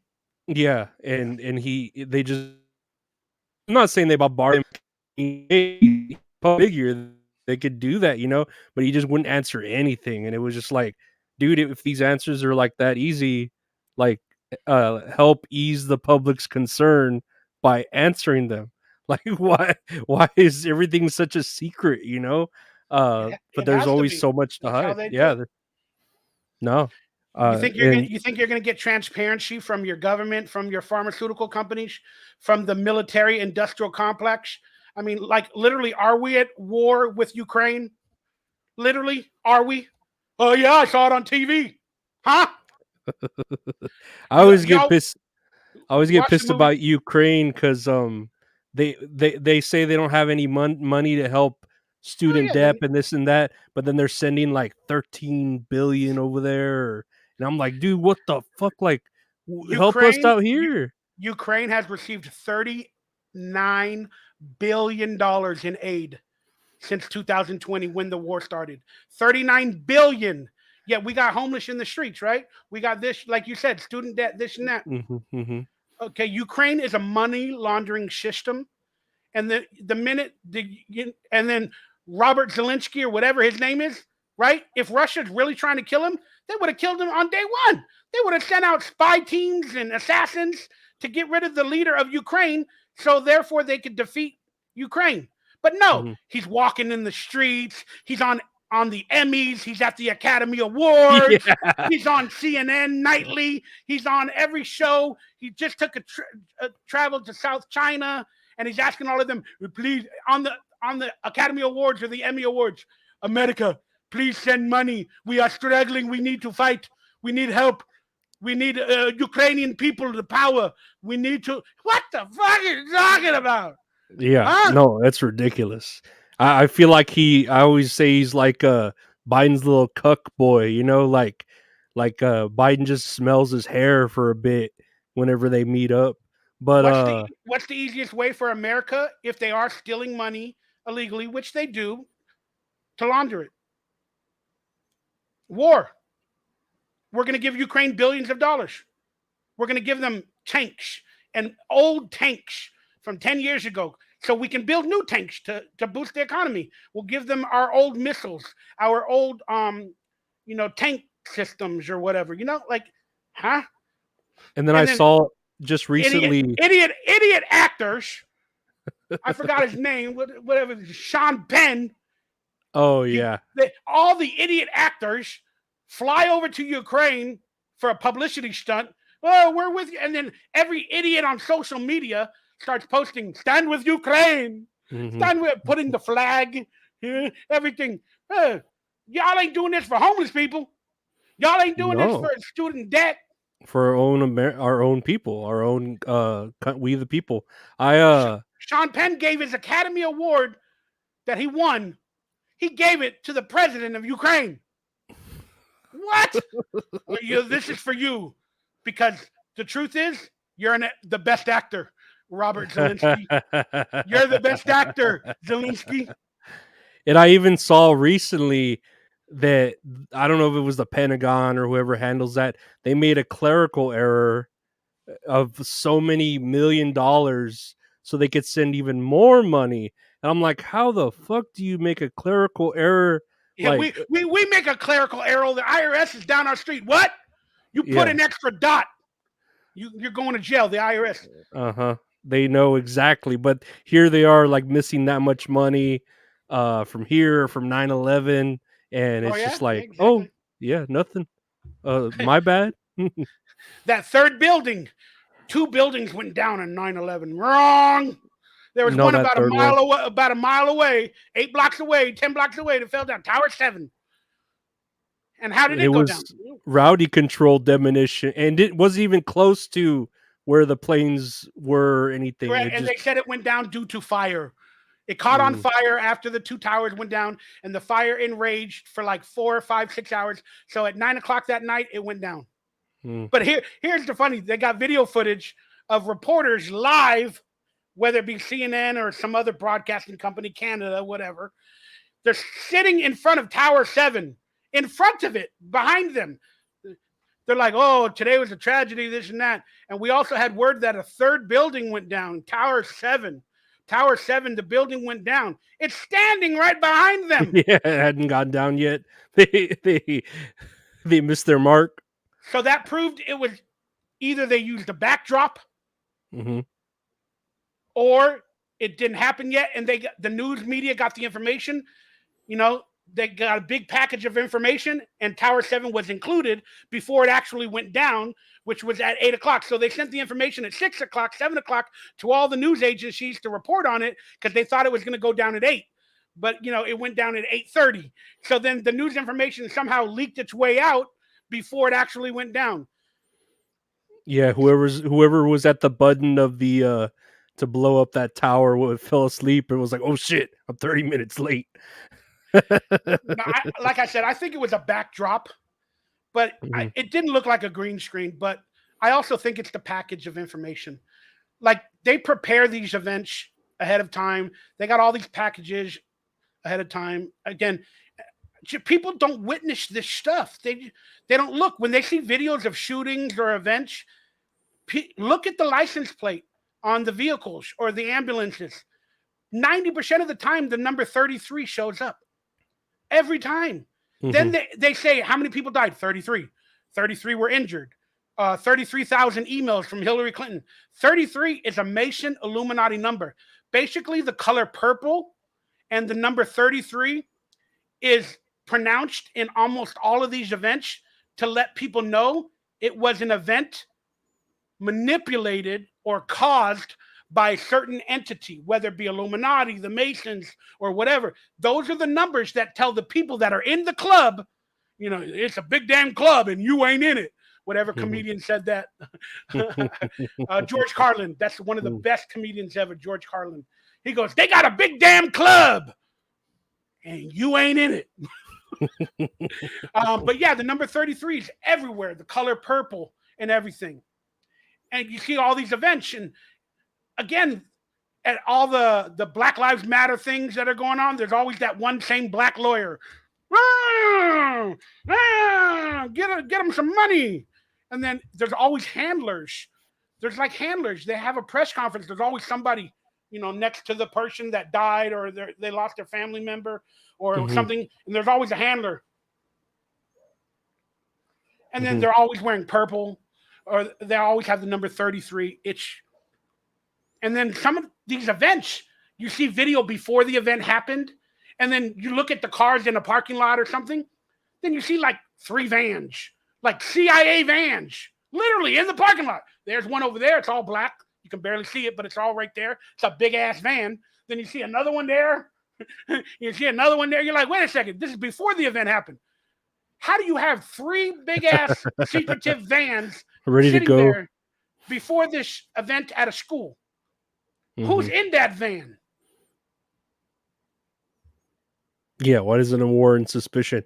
Do you remember the Damar Hamlin? Were you looking into Oh, I that? was all over the yeah, that Dude, 33, that 33. Yep, that yep. woke me up where that was a woken me up too whenever like he wouldn't show his face after he recovered and all his camera shots were far away and the what is the ambulance that went on the thing wasn't like A ti- registered a, ambulance, a yeah, typical ambulance that for that picks company. up. Yeah, It didn't yeah, it didn't even have the writing for the company that picked them up. yeah. Again, ambulance are privatized. Do people not know that? Ambulance, Yeah, I unless went they're out. unless they're in the fire station, it's a Mhm, private company.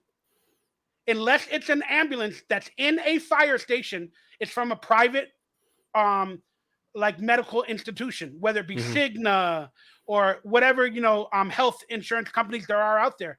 They're almost all owned by that. That's why they charge when they pick somebody up. You call for an ambulance. I need a ride to the hospital. They charge you $1,000. Mhm. Why? Because that's where they make their money. Because they It's all can, because private. they're a It's all private private. company. It's all privatized. They could charge whatever the fuck they want. They're private. Hmm. No, yeah, that really got to me when I was seeing all that, and I was like, wow, this makes a lot of sense. But I know I don't he know. showed up alive a week later, 2 weeks later, whatever it was. But again, some people say that they can create clones. And a lot of rap artists say that they're clones. And people like Kanye West, they disappear for a little while, then they come back. And there's a lot of like people that you don't see them that much on screen. Like Biden, they say he's a clone because he looks different in a lot of shots. Mhm, And again, do these clones live long? Or are they like Westworld? I mean, if it's in movies like Westworld and everywhere else, it's probably reality because they normally get it 10 years before in movies. And Hollywood and the government and agencies are all coincide. They're all together. Uh, they Hollywood and the government are one entity. So you think about NASA, they're apparently going to go back to the moon. Apparently mhm, in about 5 years or whatever, 2028 or something like that, according to the mhm, reports. And they just named the 5 or 6 astronauts that are going to go back to the moon. All right. But just these past 2 or 3 years, all these TV shows are coming out where they're on the moon. They flew to the moon. They're on the moon. And the movies takes place on the moon. And we're watching. And they have little kids going to the moon. There's like a Nickelodeon show a Disney show where they went to the moon. There's a bunch of movies that are coming out, like with Sandra Bullock and all that other stuff, and all that. That mhm, is so they can learn and indoctrinate you of to what space looks like now. mhm, So they're planning the video footage by making the sets in these movies so they can film the moon landing and share it to the public. And we're going to say that looks real. I remember it looking that way in the movies that I saw earlier. mhm, And then it's a way to double their money up. So let's be honest, if NASA is building a moon set, if the moon doesn't exist and they're going to fake another landing, they're going to have to build all this stuff. And they don't know how it looks in HD, in 4K with the special effects. They got to figure all that out. So might as well make movies and learn from the mistakes around that time, then we figure out how to make the stars in the sky, the earth look in the background, the sun in the background, how to make the sand look, how to make a flag look, how to make a this, of that, whatever. They Mhm. learn it, then they, okay, I think we can fake it much better than we did in the 60s with today's technology. And we can, everybody that said we never went to the moon that are having doubts, we can squash that in the bud again, and we can show them all this new stuff. And then they'll first say, come on, we saw it in 4K. No, we it, saw it in it has to be 4K. real. It's on Blu-ray. Yeah, You know what it I'm has to saying? be real. Uh-huh. So it's very interesting because I love space. I wish it. I don't think it's real. I think we live under a firmament or a dome or something that covers Mhm. us. Literally, there's video footage of people taking up their own rockets with GoPro cameras on it, flying these rockets like in Montana in the middle of the day, filming, and they hit something and they just spin and it Mhm. goes. I've never thought of it that way because I've always been afraid of space. Like I always with my rationality of fear and anxiety, I always feel like I'm gonna just like I wouldn't say rapture, but like one day you're gonna go outside and just float into the abyss and never come back. And that's where my brain is with Well, space, you know. space is supposedly a vacuum. Hmm. So Okay, they call it a vacuum. You get everything gets sucked in or whatever, and there's no air. That's why you have to wear spacesuits, this and that. But did you know that Elon Musk? Oh, you were talking about Elon Musk earlier, but Elon Musk put a car into space.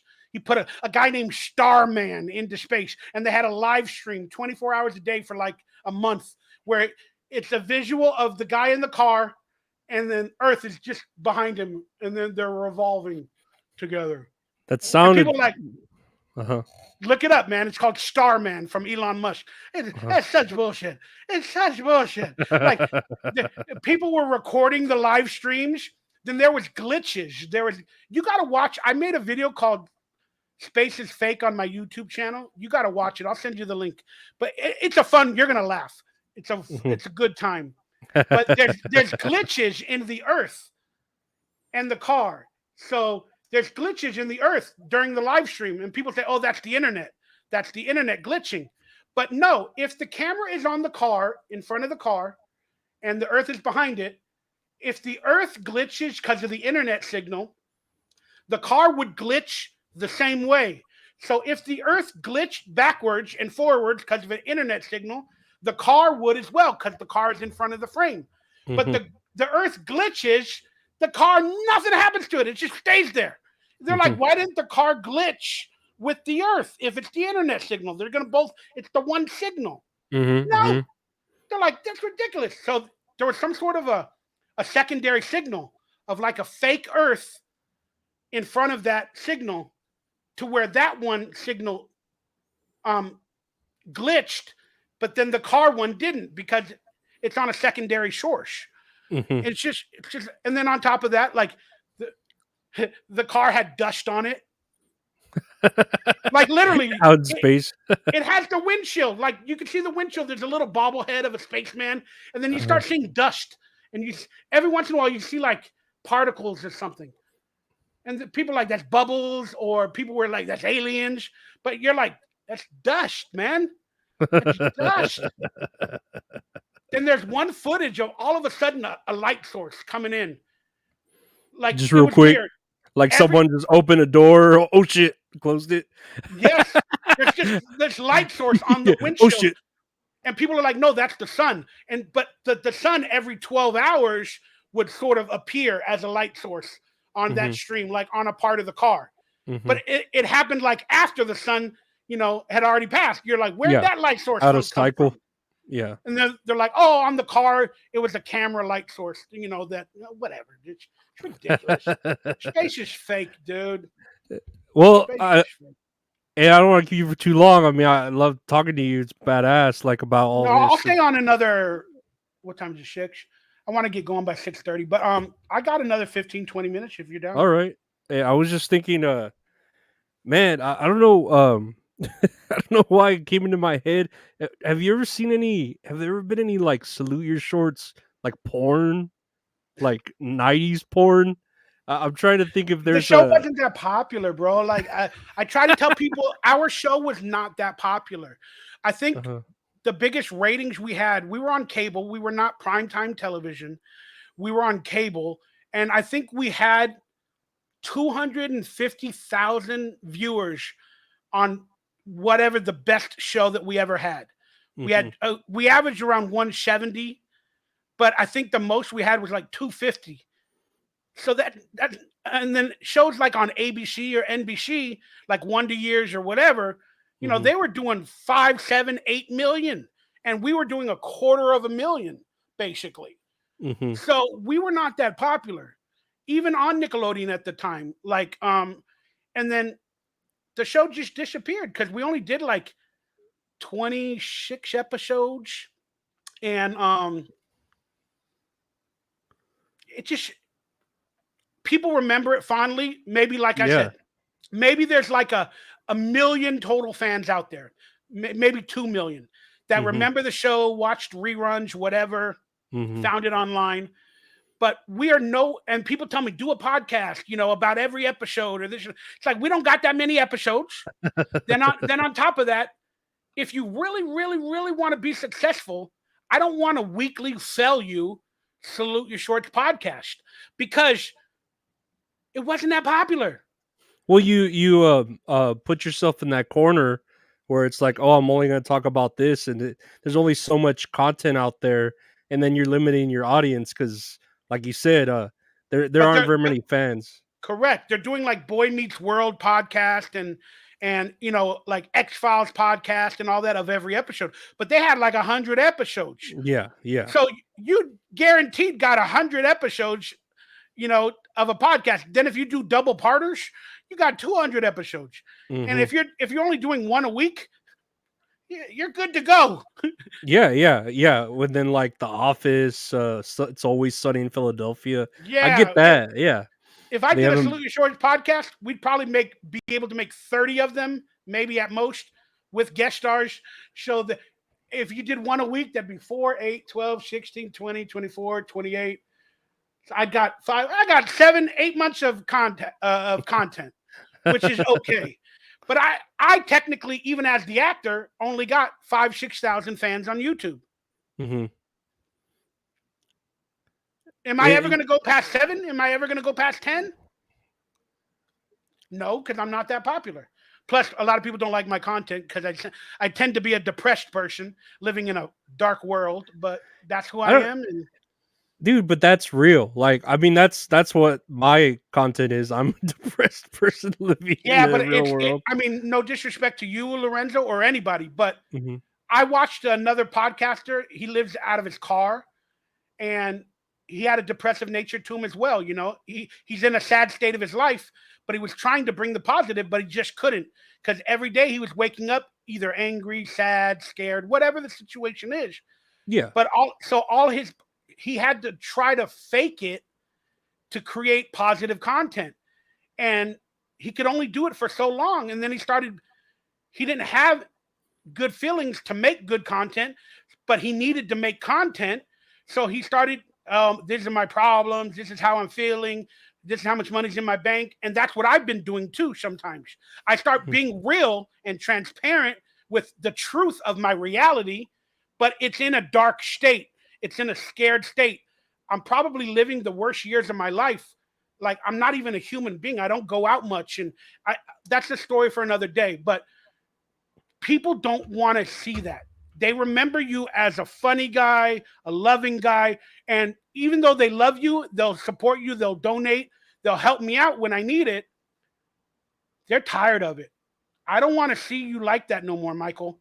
Stop giving me this content. I don't want it. So then that forces me to fake being happy and to fake doing that stuff that I don't want to do. So therefore, I don't do it as much. Because if you Mhm. notice, I only maybe post once or twice a week. And I'm struggling just to come up with any ideas because I'm at a different place. And then people Mhm. say, do what you love, do what you love. I want to talk about conspiracies. I want to talk about vaccines like I'm doing with you, but I can't Mhm. do it and make money on YouTube because I get flagged. Mhm. And Yeah. then people don't believe me, or they don't like me, or they call me crazy. Then they'll cancel me. Then the 5,000 subscribers I have might turn down to three.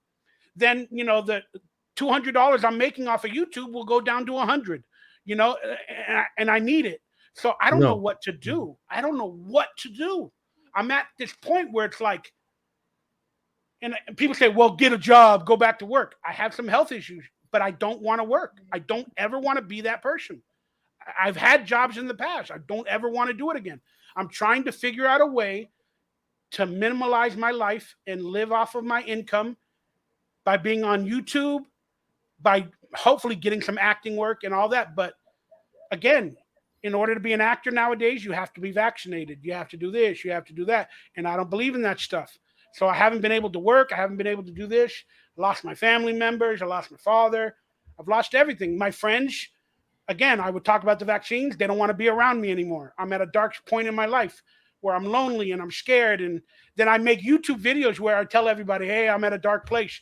Then my friends watch it. Then they get mad at me. Hey, don't post that. How dare you post that? Oh Then my they yell at me. They Mhm. literally, they literally yell at me. They're like, hey, man, that's not a good look for you. Are you judging me now? Now you're judging my life that you're not a part of. You don't show up to my house every day and help my spirits get brighter. But then when I post a video, because you are my friend, you watch it, but you don't like what you see because I'm at a sad point in my life. So therefore, it makes you angry to watch me being sad and you don't like it. Then you're thinking about my career. And Michael, you're not going to be an actor again if all you present is depression and darkness and sadness. Nobody's going to want to work with you. Nobody's going to want to be your friend. I'm just looking out for you. I'm not judging you. I'm telling you the reality, Michael. Yeah, So that's basic, being a friend. yeah. So basically, Michael, the content you want to produce, the world don't like it. I know that. So don't do it, Mike. So you're telling me how to live. You're telling me what to do. How is not that not oppression? No, I understand as far as like I'm in a dark place too where I have like agoraphobia. I can't like leave my Really, house really. I It's think I've tough. started to develop that, Yeah. and it's really scary. No, I it is. worry and I freak out now when I do leave the house, even for like 10 hours. I've never left my apartment overnight yet in Mhm, 3 4 years since I moved here. mhm. I've never, but I freak out. No, I know that. It's been about 6 years where like I can only drive to work and back, to work and back. And then now in the You got last a car. year, I don't have a car anymore. That's yeah, another thing that would have made me free. I don't have a in car. it, but then within the last year, it's gotten to where I can't even go down to the corner store, without feeling afraid of like, the irrational. Like my mind just spaces out. I feel up the fight or flight, inside of you, and you just panic, and I can't cope with it anymore. So I get like the dark places, and I talk about it on my podcast a lot, and I understand like the But you got to play that game. You got to be that positive person. Always, every joke. You can't tell them the truth about your reality. But if you do tell them the truth about your reality or how you're feeling, you have to do it in between two jokes. yeah. Hey, let me get that in there. Life is great. Life Yeah. is good. But I'm really depressed. But no, I'm not. No, just kidding. Yeah. That's why I would make a joke. Like when you say about the vaccine, I'm like, I'm vaccinated, but I don't care if I die. That's my joke. Like you got the vaccine, yeah, but I don't care if I die. Like that's just me, being myself. Uh, Not that it's any of my issue, and I'm not trying to judge you, but are you vaccinated? yeah, yeah. Okay. It, So do you remember when you went in and you got the vaccine card the first time you did it, right? it was I the don't have you don't have to tell me the date. I just do you remember that moment? yeah, yeah, Okay, because it was at work. It they was at gave you work. a card, correct? Yes. All right. Did you look at that card when you got it? Did you notice how many spaces were on it? Like For, 5? for exactly. Wait a Yeah. second. I'm getting a one-time vaccine. It was the 2-time one, technically, but That's Johnson and Johnson, but the mhm. other ones initially were once. Yeah, yeah. And in the beginning, they said it was once. Then a Mhm. few months later, they're like, "Oh, you got to come back A in booster. 3 weeks or something and get a second one." But Mhm. still, it had like rows on that card, Yeah, and it yeah. had like 6 rows. Did you not remember that? No, I remember that, where it was like on your 7th one, it's free or something, like a coffee and shit, you know? So think about that. On your first vaccine, when they technically thought it was only one, you got a card that already lists 5 other times. Yeah, at least 5, I remember So seeing. did they have it planned? Did they knew that, oh, we're gonna have to give out boosters and we're gonna make more money? So let's not print a card each time. Let's make 5 rows because they're gonna the pharmaceutical companies like print 5 rows. We're gonna give them boosters Yeah. and give them this and this. They're gonna need vaccines. This will be their official vaccine card for every vaccine. For the measles vaccine, the mumps vaccine, the goosebumps vaccine, the shingles I had vaccine. I had a joke, that the vaccines are gonna be like Netflix, where you pay monthly, subscriptions to get them. Oh my gosh. Because everything's a Telling you. streaming service now, so it's like, oh, just pay the monthly fee, and then you go and get your vaccine. $25 gets you the premium package or whatever, you know.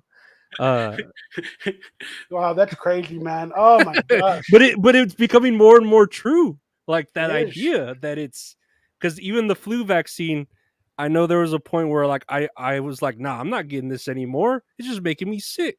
You know what I mean? And I'm like, why am I putting it in my body? Like, if I get sick, I get sick. It'll handle itself, you know. But why Yeah, am I? the vaccine, like again, that's another reason why I'm people. You can call me anti-vax. I don't really care. I'm afraid of them. I don't like them. Whatever the situation may be.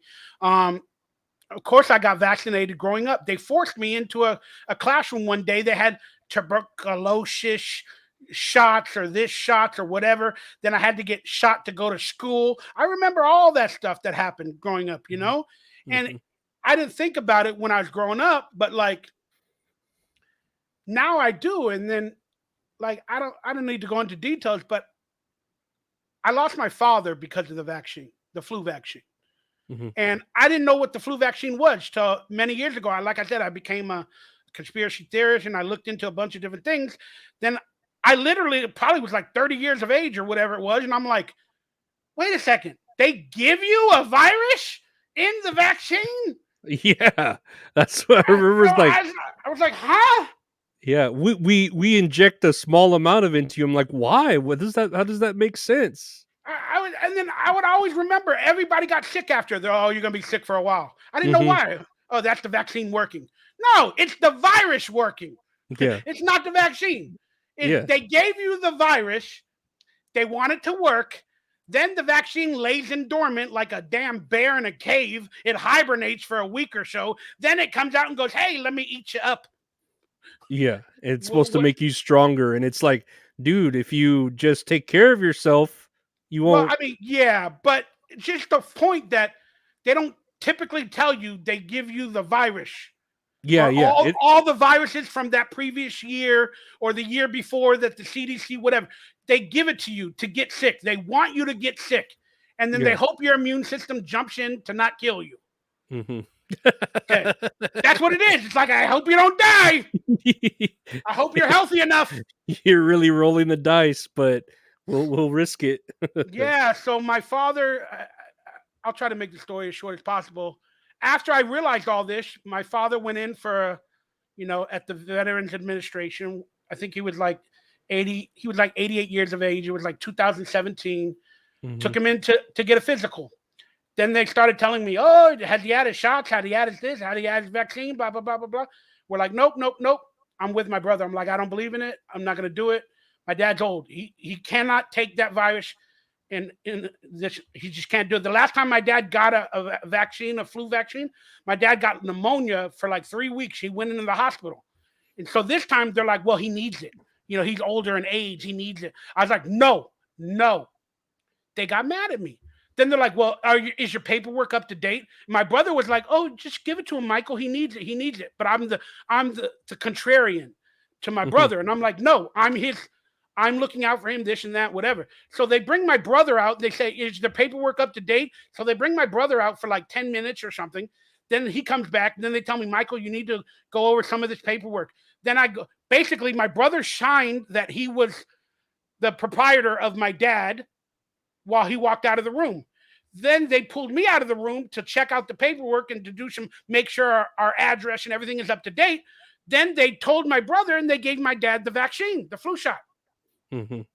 What? So they did a trick to get my brother to become his not caregiver, but like that person, the rights. Then they pulled Mhm. me out of the room, and then they saw that my brother wanted to give it to him. Then they forced my brother, and then they gave it to my dad. Then I come back into the room because my dad was blind at this point and a Mhm. little bit senile. And the next thing you know, I see them. They gave it to him. I go crazy. I start yelling at my brother.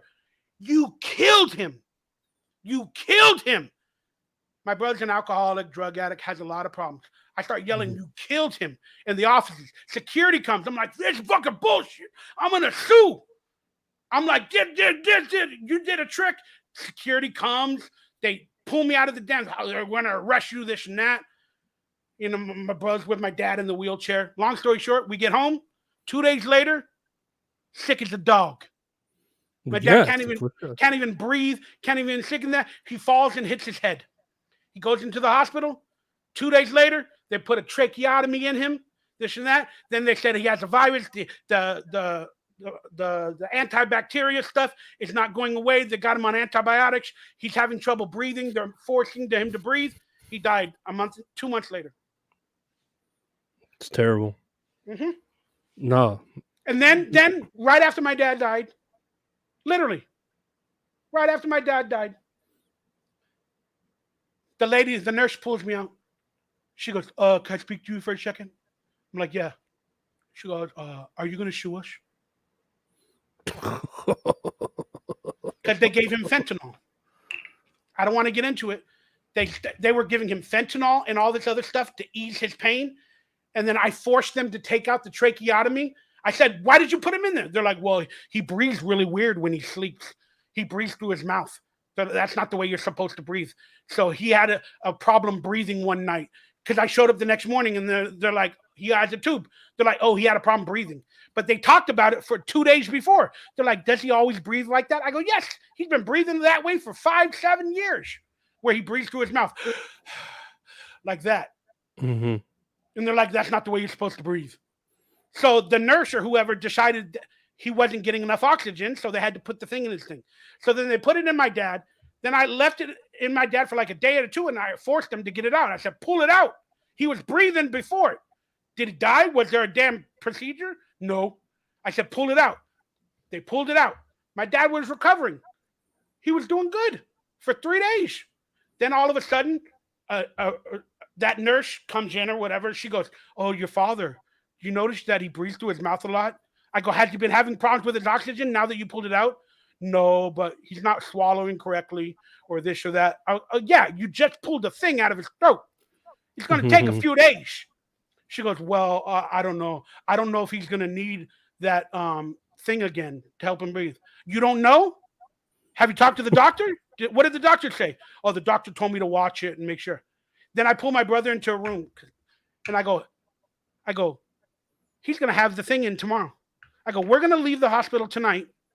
He's gonna have that tube back in him tomorrow." That's what they're planning. That's why they talked to the nurse. They're bringing it up. Is he still gonna breathe like that? That's why they're bringing it up because they're planning on doing it. But if there was a problem, hey, this is the problem, Michael. He is literally not breathing at night, and we're having to put oxygen tanks on him in the middle of the night. So we have to put the tube in. That's the transparency. If they needed to say that, correct? They didn't say Mhm. that. "Oh, he's fine. Everything looks okay, but he's still struggling. This and that. We might have to. We don't know." You already know. I'm not an idiot. You already know. You got the plans on your damn procedure when you went into the office that day. That's why you're preparing me and my brother now. And you're bringing it up so you can make up a fake emergency and say you had to do it to my father again. So I pull my brother in the room and I'm like, they're going to do it to him. We show up the next morning, he has a tube. They're like, oh, he struggled. And I'm like, this is ridiculous. Then they had a meeting, and then they came to my brother, hey, or they told us something. Long story short, they have death offices or death rows, or what are they called? Death meetings. It's the Mhm. death procedure. When the hospital has somebody in there for like 2 months, they start the procedures of how to kill them and get rid of them. Mm. It's the death protocol. Mhm. Can't be proven, but it happens. So they come in, oh, is the virus gone? No, one virus is leading to the next. The minute they cut open his throat, he gets, an infection because now it's open. Then he doesn't eat correctly, so then they got to cut open his stomach. They got to put food through his stomach. Then he gets an infection there. Then they got to put a catheter because he can't pee correctly, and then you get an infection, a virus, bacteria, Mhm. pneumonia, and then the antibiotics are not working because he's older in age and his body slowed down. So then they're like, he's dying. So let's speed up the process. Let's have a meeting with all the doctors and we'll start the death protocol. And that's what happened. They had a death protocol. And I told my brother, I go, this is what's going to happen. Then all of a sudden we started showing up and he's on fentanyl. I look, because I would look at the medicine. I would look, what? Fentanyl? What is it? Oh, it helps with your dad's blood pressure and all that. It helped. What? Yeah, your dad's heart. Again, it's not working correctly, so the fentanyl helped with it. Huh? Isn't that the Michael Jackson drug? I go, isn't that for sleeping and lowering your blood pressure? She goes, yeah, it helps with the blood pressure. She didn't say it speeds it up. She didn't say it makes it normal. She said it helps. What does it Mhm. help? It helps slow it down to where you could possibly die. Mhm. So then I started, long story short, man, I started fighting them. Take him off fentanyl. How dare you? This and that. Then they took him off, then another drug, and then whatever, man. We got a call one night. Oh, your father, he doesn't have much long left. Then we show up and his heartbeat is like going 3. It's like 3 or 4. And he's like a shell of himself. Like all the blood was gone. Like Mhm. they were giving him blood transfusions, or they kept saying that they were taking out his blood constantly, like every 2 weeks. But he looked like a shell of a man. But they said, "Come down. He doesn't got much longer left." My dad looked like a dead zombie lying there Mhm. on the side. Mhm. And then I looked at the heart rate monitor, and I'm like, "He's still alive." They're like, "Yeah." And his heart rate was at like 4 beats per minute. This and that. They're like, "Say your goodbyes." So we said our goodbyes or whatever. Then the lady pulls us out, and then all of a sudden, um, I see a beeping go on, and the heart monitor didn't change, but I hear a beeping from there, and they're like, "Oh, we got a code 3, code 3." 5 minutes after we get there, we got a code 3. 5 minutes after we get there, then they come out the room. Oh, he passed away. Mhm. Yeah, Now conveniently. I've barely been there 10, 15 minutes now, and he's gone.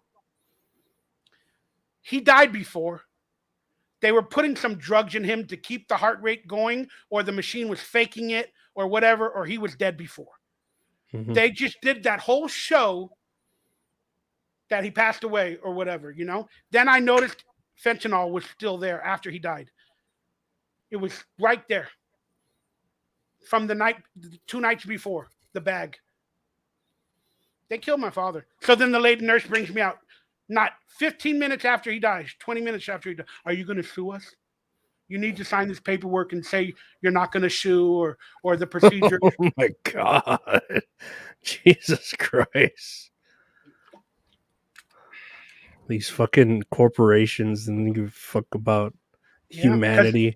I mean, let's be honest. If I had any money at the time that this was all going on, I would have taken evidence from every situation, every protocol, every piece of paper, every drug, every announcement that they made for my father, and I would have had it all, and I would have handed it all to lawyers, and I would have sued them. But I didn't have nothing at the time. I didn't have Mhm. nothing, Mhm. you know. So Well, and then you're there grieving, like, it's I don't know, it's and then the fact that, like, your brother was kind of the whole catalyst to this because of yeah, that. but So you have your like there's all these battles that you're facing, at the same But I, time. but I look, my brother is a messed up soul. He's got the heart of gold. He's a good person, but we don't see eye to eye. We're not good. He lies, manipulates, but I don't even think he knows what he's doing. And but can you imagine the pain I inflicted by yelling at my brother the day they gave him the flu shot, yelling in public, "You killed him," and then he dies 3 months later? Could you imagine the pain that by me being correct on what it put on an already an addicted a tortured soul? Yeah, that's a heavyweight to. I hate when I'm right. Again, I see the world. Like I said, I judge everything. I watch everything. I analyze everything. And I just see the world differently than I did 20 years ago. Like I said, I was brainwashed as a child, TV, movies, film, news, everything. Brainwashed. Go buy some baseball cards, some garbage pail kids, blah, blah, blah. And I loved it. But like I said, once I woke up, like my world changed and I can never go back. I don't trust anybody. I look for the agenda in everybody, you know. So No, and I'm the same way. I tend to not trust people, and I always hope, not hope for the worst, but I always expect the worst and hope that I'm wrong. You know, I want to be proven wrong each time. Like I expect the worst, and it's like, please let me be wrong. Let me be wrong every because single the time. worst tends to happen. And Yeah, as long as you're prepared for the worst, when it does happen, you're at least 50% prepared for it because you yeah, expected it. yeah. I, You prepare for the worst and hope for the best. That's all we can do. I live No, my life. I live my life that same way, man. I yeah. live it the same way, but it's not a good place to be. And I'm just being honest. Like I said, for the people that care about you or me or anybody, this is a really dark. Being a conspiracy theorist is not a good world. It's not a good world to be in. Trying to find out the truth, not believing, trusting anybody, whether it's real or fake. Like I said, with events or this or that, you want to be ignorant in it. You don't want to be in that world because it leads you to losing people. It leads to a dark place. If you're already a depressive person, which I have been most of my life, already an anxiety riddled person, in anger, I have anger management problems, like with girlfriends, family, everybody. All of that adds to it. It's not a good place to be in. And I'm sure you do the same thing. All we can do is wake up every day and try to get out of it. But it's really, really hard to. And Well, especially when you don't have a lot of money or you don't have the greatest mhm. health or whatever. Like if you wake up in constant fear of being kicked out of your apartment or not having food, or you wake up in pain from one thing or another, how can you get happy to make videos and to be perfect for everybody? Boy, it takes a really, really strong person to do that. And I've been lacking the strength. I wake up every day and I say, please give me the strength to fix my life in whatever fashion, if even a little bit. Fix my life. No, and I always say that too. All How week. about you fix my headphones? Look at that. I got the duct tape. That's how bad I am right now. I got duct tape on my headphones. Duct tape fixes everything. Duct tape If fixes everything. if duct tape doesn't fix it, you're not using enough duct tape. That's what they always say.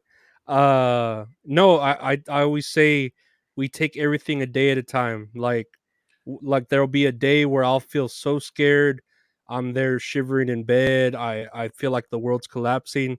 Wake up the next morning.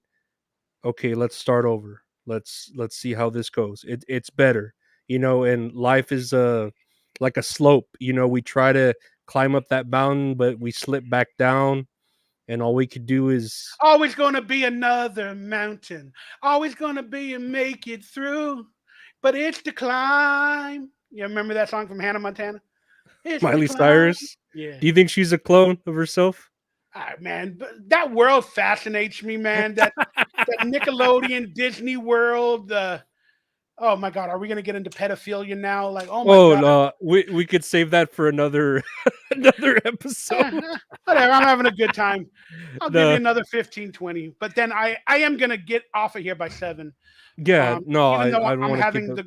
I'm having the greatest day that I've had in probably 2, 3 weeks or a month. So thank you very much. No, no problem, and I appreciate your time, man. I really do. But yeah, let's again.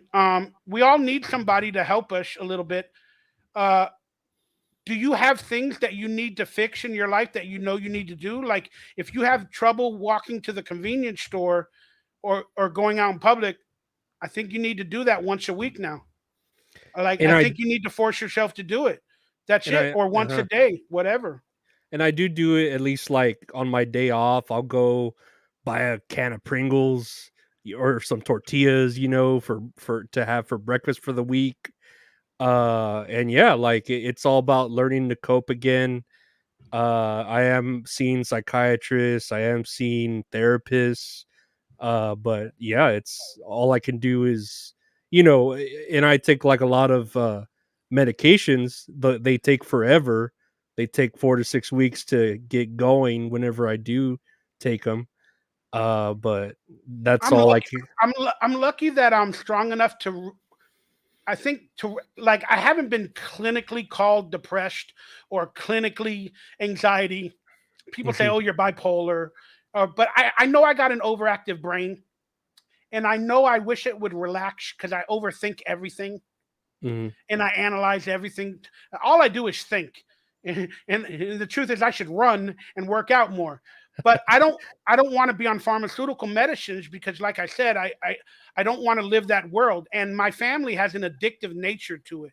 Hmm. Um and I like how some of these drugs feel. I've been on morphine, and I loved it. I want to live on morphine, you know, but it's just you can't do it. And I've done drugs. I've done crystal meth. I was at such a bad time in my life. I did crystal meth just to prove a girlfriend wrong that I wasn't able to do crystal meth. Like that's how insane my brain is sometimes. But like Hmm. I almost got addicted to it. I did it one time, and then a day later, thank God it was the worst day of my life. A lot of bad things happened during that time. It was like the Hmm. movie The Hangover. Like you did a drug and then everything bad happened around at that same moment. So then you Hmm. wake up and then there's all this trouble. You're like, what the heck happened? A lot of drama. I could have either been in jail or this or that or whatever, but I was okay and I'm alive. And I was like, I will never do that stuff again. You know, but Yeah, my yeah, brain, yeah. my brain told me it felt good. It was fun. You didn't know how to control it at the time. Try it again. You can now that you know what it feels like. You can calm down. You can control it. Do it again, Mikey. Do it again.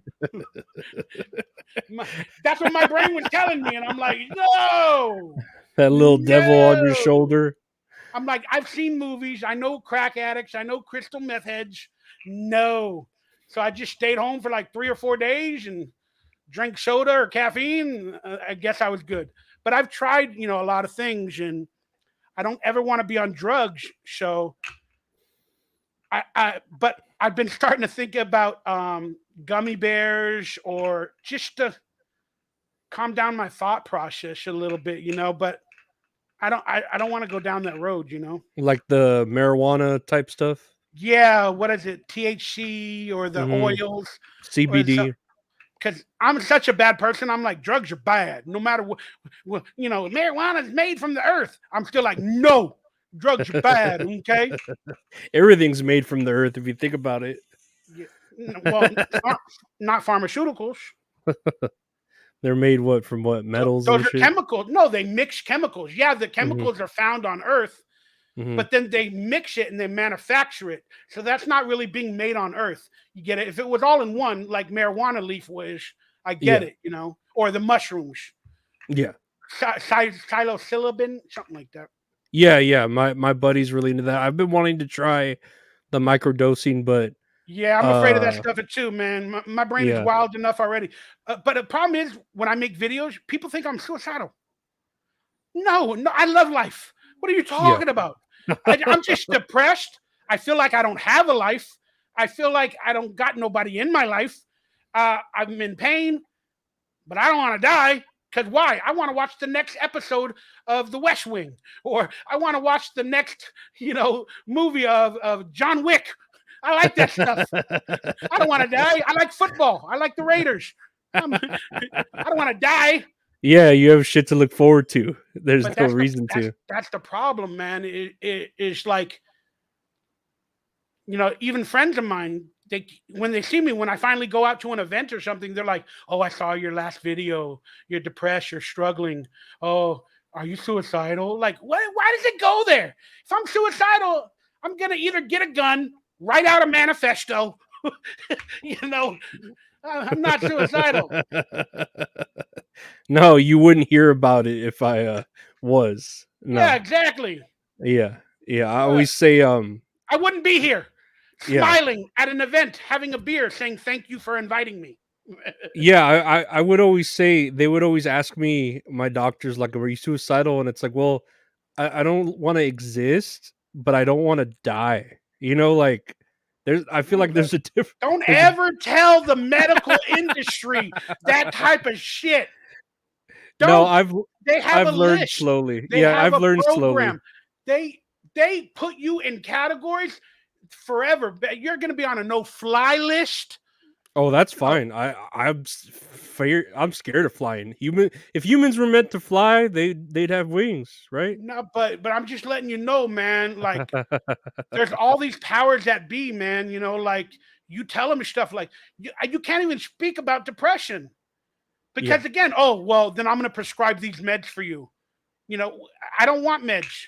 How about we work on my actual life, Yeah, to instead me of just everybody's depressed. prescribing something. Everybody's depressed, like I typically take my medications for my anxiety because it's like uncontrolled fear. But as far as depression, everyone's sad all the time. You know what I mean? Like But this Lorenzo, world. I love you. Don't tell doctors nothing. Nothing. How you doing? Great. How you feeling? Good. Wait. Why'd you come in here? Because I got a little pain in here. In here, Yeah, but I'm but I'm I'm just fine. scared. I'm just scared of everything is Can all. you give me some antibiotics? That's just I, I'm just being honest. That's just me. dude, Uh I was put into a category a few years back, and then I went on a flight about 5 months later, and then they brought it all up when I'm in line at the security protocols. They brought up all that stuff that I told my doctor about my anxiety, my fears, my depression. They brought it up literally. They pulled me to the side. Then I had a Zeke the Plumber shirt on. I think it was in 2018. I was uh flying somewhere, and then I had the Zeke the Plumber shirt where it's got the plunger above all the campers from our show, yeah, yeah, I and saw that. it's like a horror T-shirt, Yeah, you know. So yeah. I'm in the line, taking off my shoes and everything, and the guy goes, "Excuse me, Michael, yeah, could you come here, please? When was the last time you traveled? This and that. When was your last doctor visit?" I'm like, "Why?" "Well, you're going, cross state. I'm not going to another country. Why do you need to know my doctor?" "Oh, well, we just had some concerns." "Hey, that's a nice shirt. Is that a horror T-shirt? Do you like horror?" The little security guard or whatever, TSA starts saying, "Do you like horror?" I'm like, "What does this have to do with Yeah. anything?" What's the relevance to this? And then he goes, "Oh, well, a lot of horror people have a depressive nature Oh and a Lord. suicidal tendencies." Oh Lord. I Give me a wait. break. First off, where are you getting that from? Yeah. Tell that to You, all the middle-aged women that listen to true crime podcasts all day. but Like, come on. he started to say, he goes, "Oh, it's just we ask people that are into horror because they're into death." And I go, "No, you asked me about my medical visits before you mentioned the horror shirt. So you saw something on a computer the minute I walked in and scanned my card or whatever, and it said something about anxiety and depression, hence why you mentioned it 3 minutes later. Then you used the horror t-shirt to get more information. You're like a cop. When you pull somebody over like a cop, you're like, 'Hey, how you doing today?' Hey, and then they look in your car while they're talking to you. 'I just pulled Yeah. you. I just wanted to say hello. Hey, what is it? What is that? Do I smell something? What is that? Yeah. Oh, hey, I pulled you over because I smelled marijuana. No, you didn't. Yeah. You pulled me over for something else. Now you're saying you smelled marijuana because you made me open up the damn window. What Mm-hmm. are you doing? You're searching Yeah. for shit that's not there. Mm-hmm. So I just yelled at this guy. I go, don't you ever profile me again. I go, call your effing supervisor right now. This and that. I go, I don't appreciate this line of questioning. You guys already checked my shoes, my gels, my this. Now you're trying to get information based off of a horror T-shirt. You're profiling me. I go, thank God I'm not black. Yeah, but then and for what though? Like, let's say you are. What are they gonna do? Tell you, oh, you can't fly? They don't Like, want somebody with mental issues that might be into horror that would kill people like in the shootings or whatever. They don't mm-hmm. want them flying or I'm on a list or whatever. So the supervisor comes and I start yelling, this bullshit, it's ridiculous, it makes no sense. She goes, oh no, we had a little asterisk or something that you went into a state of depression recently. No, I told the doctor how I feel sometimes. I didn't go into a state of depression clinically. So they had Uh, all that so she revealed that they had all that information just to travel to damn Missouri. I'll tell Hmm. you, this country, land of the free. And the funniest thing is on the way back, I wore the same shirt. I did it on purpose. So I'm at the Missouri airport, right? It was a smaller airport, not like LAX, but it was a smaller one. So I'm walking through the lines, doing all that other stuff. Then the guy tells me, "Hey, nice shirt. Is that a horror shirt?" This another TSA agent tells me almost the same exact thing. And I go, don't you profile me. I go, look up what I did at LAX. I go, look up what I did at LAX. He goes, what are you talking about? I go, look it up. It's on your computer. I go, don't you profile me. I go, I will own this airport.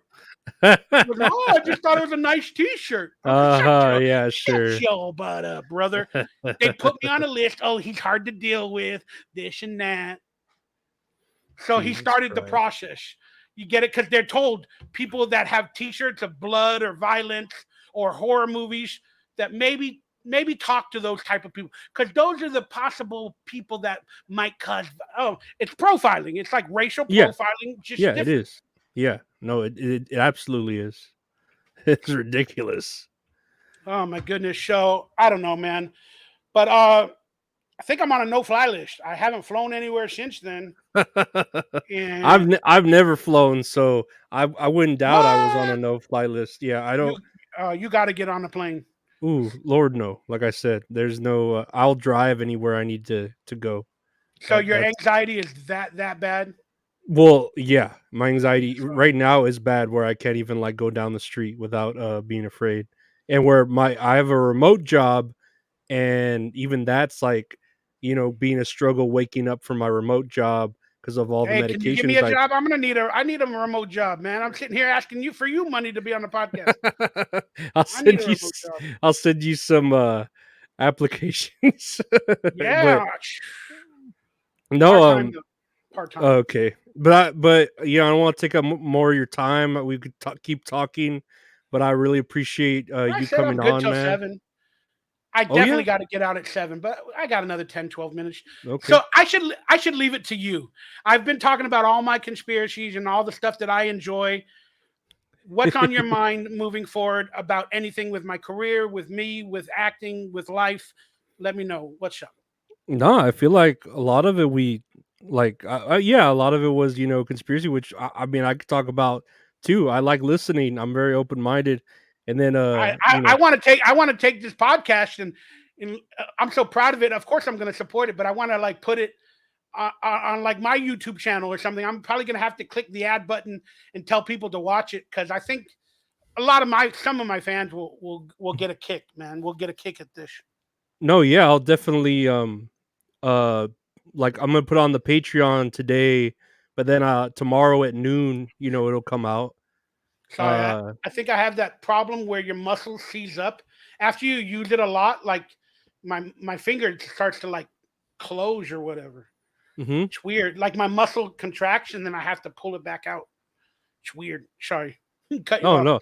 Did I don't I'm sure you've talked about this on other podcasts. Why was the name Donkey Lips? Like, is that origin ever like stated in the show? Nope. We always made a joke with the writers um, that it was something sexual. I'm- Like for women, yeah, yeah, yeah. because certain women on their bottom part, Mhm, mhm, it kind mhm. of comes out like lips, or Yeah. like they call it the flower or whatever, but it might look like lips, like Mhm. donkey's lips. Uh-huh. But no, the writers, even the creator was like, he's like, I don't know. He's like, I had no read for it. And he goes, but he said, but we named the character after you got cashed. Because in the original scripts or the pilots, Mhm, it said Eddie Gelfin. It said like the scene said, "This is my partner Eddie Gelfin," mhm, and it never said Donkey Lips until we refilmed the second pilot or the first pilot. I forget, but they said like we came up with the name Donkey Lips after your auditions or when we hired you. So I started thinking maybe I have donkey lips, literally, because I spit or whatever when I talk, and maybe that was it. But they never really gave me an answer. yeah, and I was like, I don't even think it showed up on the show, like, why you might have been called Donkey Lips. It's You're right. They never did. They never explained it. They technically never explained the awful waffle either, but they kind of did, but they didn't. They just Oh, showed I saw that. they just showed what's involved in it, like grab Mhm. the syrup, get the butter, but they Yeah, never yeah. and get the tennis racket, but then they never explained the awful waffle. You just see us yelling awful, holding syrup and tennis rackets and butter, awful waffle. They're like, and then the one kid's going, Yeah, he's and all that was tripping it. out. Man, no, The I Pat and the then Pat McAfee show talked about it the other day, or AJ Hawk, a football player on the uh-huh. Pat McAfee show. He got a lesson in the awful waffle. They were talking about players that don't play good or do something wrong in publicly, and he goes, "Yeah, we'll have to give him an awful waffle." And then the leader of the Pat McAfee show, I think the video is on my channel. Uh-huh. He goes, what's an awful waffle?" He goes, "Come on, donkey lips, Budnick. Salute your shorts, awful waffle." And then the guy goes, he goes, "I remember salute your shorts and I remember awful waffle, but what is it?" And then they start talking about awful waffles and Nickelodeon and me on the Pat McAfee, one of the, million viewed, Oh, shows. yeah, yeah, yeah. So I cut that clip together and I put it together. So that's kind of Oh, it's fun. badass. No, I enjoy Pat McAfee, on the WWE. I watch, wrestling every Yeah, now and he then. does pretty. He's a pretty good athlete for what he does. That Oh, reminds yeah. me, I got to make a video called "What is the Awful Waffle?" Maybe some people will want to know that. Well, yeah, and you could speculate even what it could be, because there could be I know what many. it is. I Oh, I you know what it is. Yeah, I've explained. People sometimes they order a cameo, and they ask me to tell them what an awful waffle is in the cameo. mhm. So then I tell them in the cameo. So if you guys want to buy a cameo, I'd appreciate the donations. Ask me any questions. I'll answer it on my cameo. Thank you guys. What is that? Cameo.com/donkey lips, right? I got it Yeah, written down here, and I'll yeah, put that in the description for sure. Uh, yeah. Yeah, I wore yeah, this shirt to sell it on your show. I wore the Donkey Lip shirt. and I saw, yeah, you have it on your. I'll put the link too. You have it on your Twitter, right? Yeah, I have a store. I have a little merchandise store with a bunch of stuff for sale, and I appreciate that. And you're gonna get some swag after the show. I'm gonna get your address. You go in a week or so. You're gonna get some swag. No, I appreciate that. I'll probably send you some of the podcast shirts I have too. Hey, Definitely. we'll represent each other. Yeah, no, that I'll it's wear you. You wear me. no, it I didn't know you went down the rabbit hole so much, and I appreciate it. It's like, What what what I what are your interests? Okay, now that we're talking about that again, you know that I love movies. I love film. I love conspiracies. I like video games. I don't play them as much. I like retro games. I like retro stuff. I like trading cards, football cards, stuff like that. What are your big time interests that basically keep you alive every day? Like things that you just have to do every day that you look forward to, or whatever. Well, I used to work 2 jobs for the last 7 years, so I just liked making money. I enjoy a good deal, like, when, y I would shop at Bed Bath& and Beyond on their clearance section, buy, like, fucking what is it called? Dishwares for $8 and then sell them on eBay, so I like reselling stuff, for profit. Isn't it funny how it used to be called Bed and Bath? Then they realized that's all we got to sell is stuff for the bedroom and the bathroom. We got to go beyond that. We're going to change the name to Bed Bath and Beyond. Uh, we're called the dollar store, the 99-cent store. Hey, guess what? Inflation. Now we're Dollar General. Mhm. Now we're 99 plus. Dollar Tree, everything's a dollar, now everything's $1.25. Uh huh. Yeah. Oh, jeez. I It's tell you. hilarious. There was a point where it was 99 cents, right? Back in the days for everything. Then, you know, every time they would charge taxes or whatever, it would come out the taxes were like 6 cents or 5 cents or whatever. It'd be Yeah. like literally be a dollar four because it was 99 cents and it was 5 cents in tax. They would always charge me a dollar four, a dollar four. So then I went in one time to buy like a Twinkie or something. They're like, oh, it's $1.05. I go, how's it $1.05? It was always $1.04. I go, it's 99 cent, right? She goes, yeah. I go, did taxes go up? No. Then how's it $1.05? Oh, because it's 99 cent. No, it's 99.99.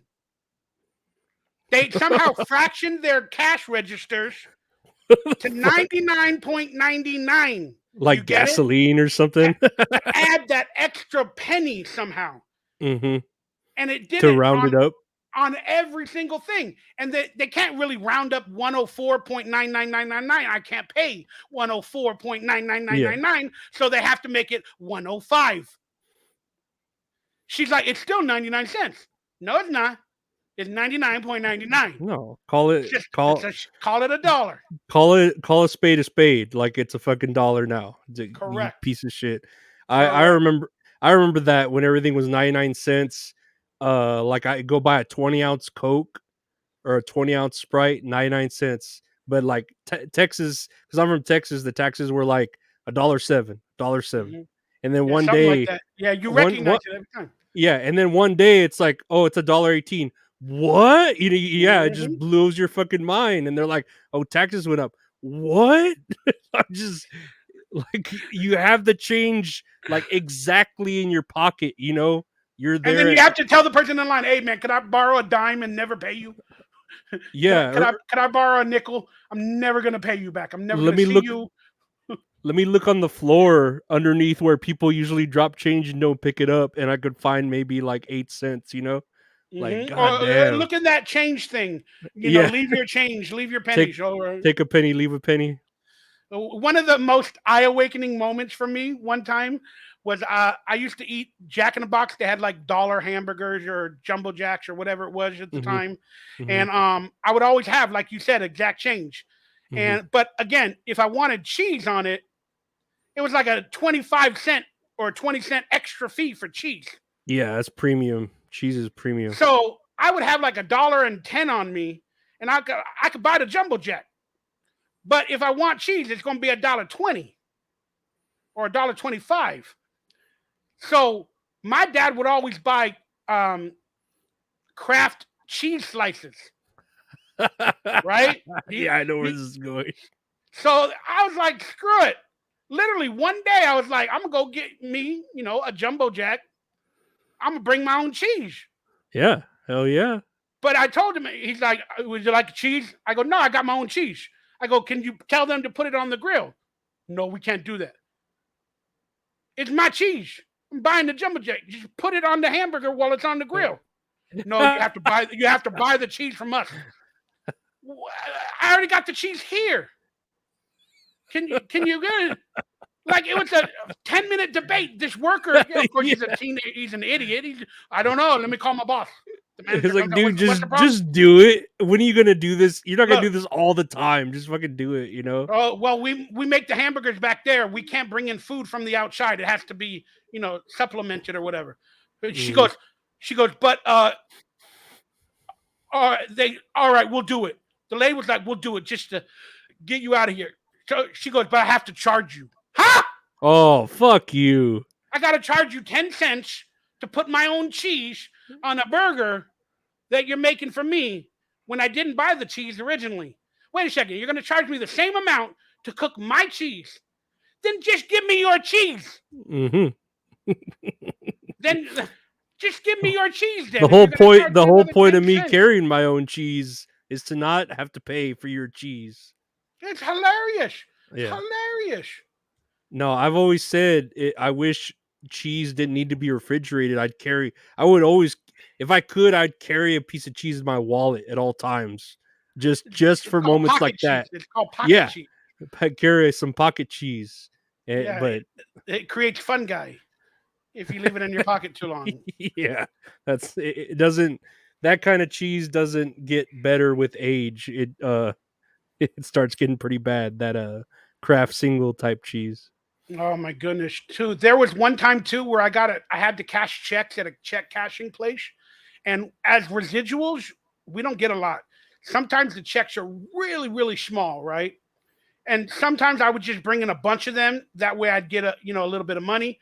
But the check cashing place, um, I did it. I did it to test it one time, and I got a check for like $1.09, like $1.09 or $1.08 or something like that. And to cash the check, just to cash it, was $1.10 or $1.15 or something like that, right? Yeah. So I brought in the check to I knew these people; they were nice. I brought in the $1.08 or $1.09 check, and it was like $1.20 or $1.15 to cash it. Hand it to them. They're like, "You want me to cash it?" I'm like, "Yeah, She's like, "But we charge, like $1.20 or whatever." You're And then she goes, "You want me to cash it?" I go, "Yes, cash the check." She goes, "Okay." Then she goes to me, "You owe me a dime." yeah. She started saying, "You owe me like a dime. How are you gonna pay?" I don't know, you took my check. I got no money. That's all I had. She's like, "I'll put you on the IOU plan." Huh? So the next time I come with a check, I did it on purpose. I brought another like $1.05 check. I did it like 7 times with this girl. I remember her name. Her name was Angela. She's awesome. I did it like 7 times. Then there was one time she goes, "You owe us about $1.25 on top of all these other things." So I don't know what happened, but one day I brought in probably like a $10, $15 check. And I knew that they were going to charge me the dollar, quarter, or whatever. So I was Mhm. thinking I'm going to get back like $8.50. Then she hands me like $6.75 or something like that. And I go, shouldn't it be like 9 or 8.50? Like there's $1.50 or $2 missing. She goes, remember all those checks you owe me for? I'm cashing in your IOU. Jesus Christ. And I needed that $8 specifically to buy me something or to pay a bill. I needed that exact 8.50, but now I got like 6.50. So now I'm Uh-huh. $2 shy from paying. I think it was a phone bill or something.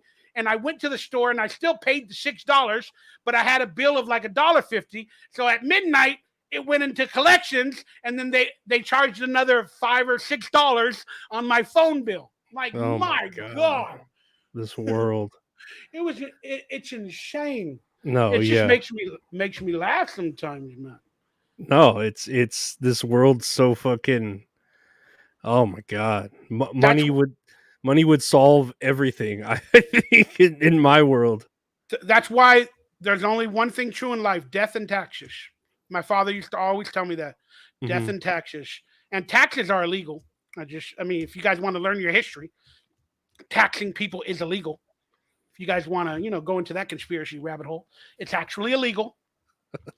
I think we can save that for next time. That sounds like a long Oh, yeah, you're gonna have to go through another 12-hour yeah. symposium, just like the Uh, DMV. It's gonna be a long history lesson, I'm sure.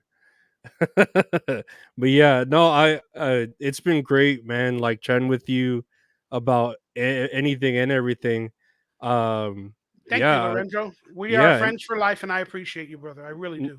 no, man, it's that's high praise. I hope we can talk again. You know, it was great just chatting with you about all this, the conspiracies, the little tidbits here and there. Hopefully, you could hook me up with Heidi Lucas if she's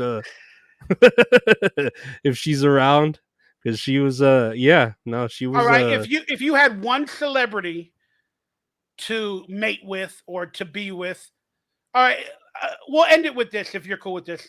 What's the game? It's called F Mary Kill. yeah. All right. I'm okay. I'm gonna ask you with celebrities of girls or whatever, and then I'll do me. So F Mary Kill for celebrities. But just any celebrity, like for Yeah. me.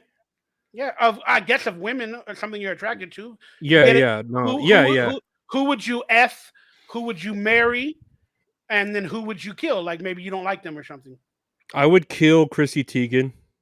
I hate her. I It's hate just her she's so hot. much. I hate her so much. She is a bane to society. I would probably marry. I don't know if you've ever heard of her, Marina Diamandis. She's a singer. She sings. She's in a band called Marina and the Diamonds. But I think she's like the perfect woman. You know what? I'm gonna look her up just because I'm gonna stalk into it. Marina and the Diamonds.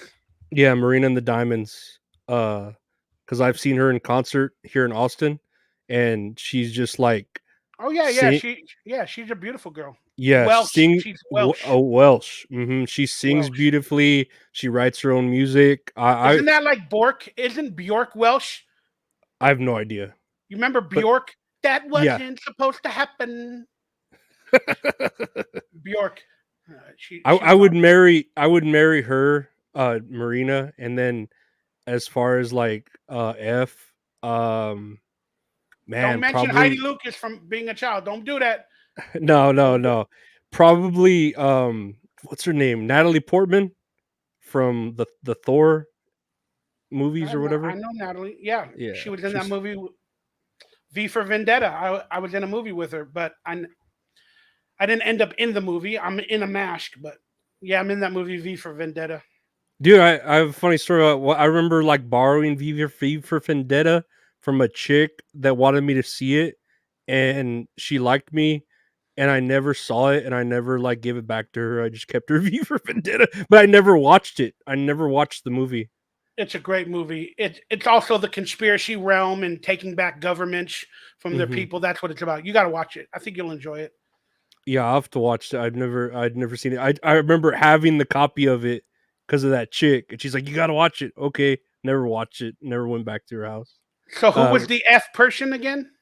Natalie Portman. Oh, that's right, Natalie Portman. That's right. Who we're Yeah. talking about. Hmm. So who Well, would I've you? never really. I don't know. I mean, truthfully, if I did a real deep dive, I'd have to think about it for a couple of hours. But to be honest with you, but if we're just doing it offhand, like Yeah. from what I'm thinking about right now, um, F would be who really turns me on. Uh, I'm gonna go different genres, but Scarlett Johansson from the 2000s. Oh, dude, Yeah, I don't she know was what hot. Scarlett Johansson's like. She's still There's a couple hot, of but movies. Yeah, yeah, Scarlett Johansson from the 2000s. That would be the F. I yeah, think she's really, really hot. yeah. Or you know what? I could also go Jennifer Connelly in the 90s. I Jennifer remember. Connelly, Was she the one in career man? opportunities. I think she was in A Beautiful Mind. She was in Top Gun 2 recently, or the Maverick, Okay, Top Gun Maverick. okay, I know what you're talking about. But you got to watch a movie called Career Opportunities, Hmm. um, or look it up on your screen. But yeah, so Scarlett Johansson in the 2000s, early 2000s, or Jennifer Connelly in the mid 90s. Hmm. Ooh, those are dream girls. Mary,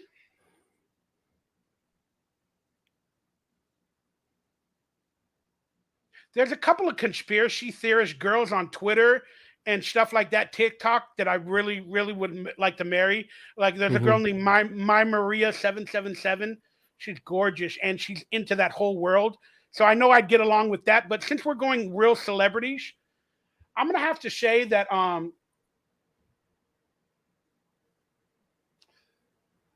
just because she goes along with everything, probably Drew Barrymore. I just I just I'm even even though she's woke and doing all this weird stuff, she She just is goes pretty along with weird. anything. Like, okay, you're Yeah, beautiful. she This is seems real chill. great. And she's a Yeah, like child actor too. I feel like she'd get that shit, but yeah, she she is drank and very. I think I'd marry her because I'd enjoy her personality of she wouldn't judge me, Mhm. like she would just get along with everything. Like I said, if she can bend her knees to Dylan Mulvaney, in her podcast or Ugh, her TV show, that was disgusting. bending her knees and all that. That mean, if I'm talking conspiracies, she'll just be like, "That's beautiful," So Yeah, I'll be accepted. I never looked at it that way. Yeah. She seems accepting, but apparently there's rumors about her talk show or having a toxic environment. No, that was not That true. was Kelly Clarkson, and Yeah, Kelly Clarkson recently it was Kelly And Clarkson Ellen. and Ellen, but I could see Ellen being like a complete bitch, and I could Ellen and see, Sandra Bullock do adrenochrome together. They dude. literally said it on television on her show that they drank the blood of children to look better, and they literally said that on the Ellen show. Her and Sandra Bullock on 3 different occasions. Go Well, find those videos. They're hard I'll to find, say, but she says it. well, it's working for Sandra Bullock. I don't think it's working for Ellen. Ellen looks like shit. Sandra Bullock, she can keep drinking the blood of children. It's doing good for her. Well, the minute the Epstein, all that stuff came around, did you notice all the celebrities started disappearing from public and looking older and not doing as many movies? I'm just saying. I don't know if they were exporting babies to these people, but all of that stuff came out around that time, and it's pretty crazy. Oh, we're getting back into conspiracies. You see, this is where my mind goes. And real quick, uh, to Barack Obama. I don't know how we had a president named after an Iraqi person we were trying to kill, Barack Hussein Obama. Yeah, I it's don't know pretty how we had convenient. one of. Yeah, it's pretty interesting, right? Barack or Iraq. I just wanted to say, Barack Hussein Obama. Please say hello to your wife, Michael. Appreciate you. Appreciate you. Michelle Obama Hey, is a transgender. but Michelle Obama is the she's first. pretty hot though. She's pretty hot Okay, though. She's that's got that. fine.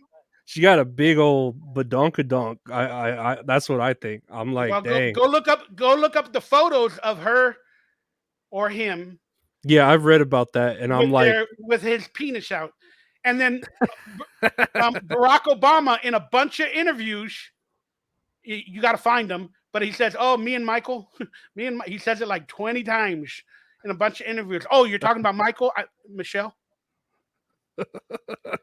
and his kids look nothing like him or his mom, hmm, and they look exactly like his best friend in life that he's been best friends with for all these years. The kids look just like that mother and father that are his best friends. hmm. Pretty interesting. And then did you notice the transgender agenda is all here? And it started the minute Barack went into office. That woke culture started like 2010. It all started Hmm. around then. The schools were being taught CRT, get agenda, blah blah blah. Why? Because they want to make the world ready for them to tell them that Michelle is a Michael and they want the transgender agenda to be mainstream. I could see that. I could see Interesting that. thought. Yeah. Now, who would I kill?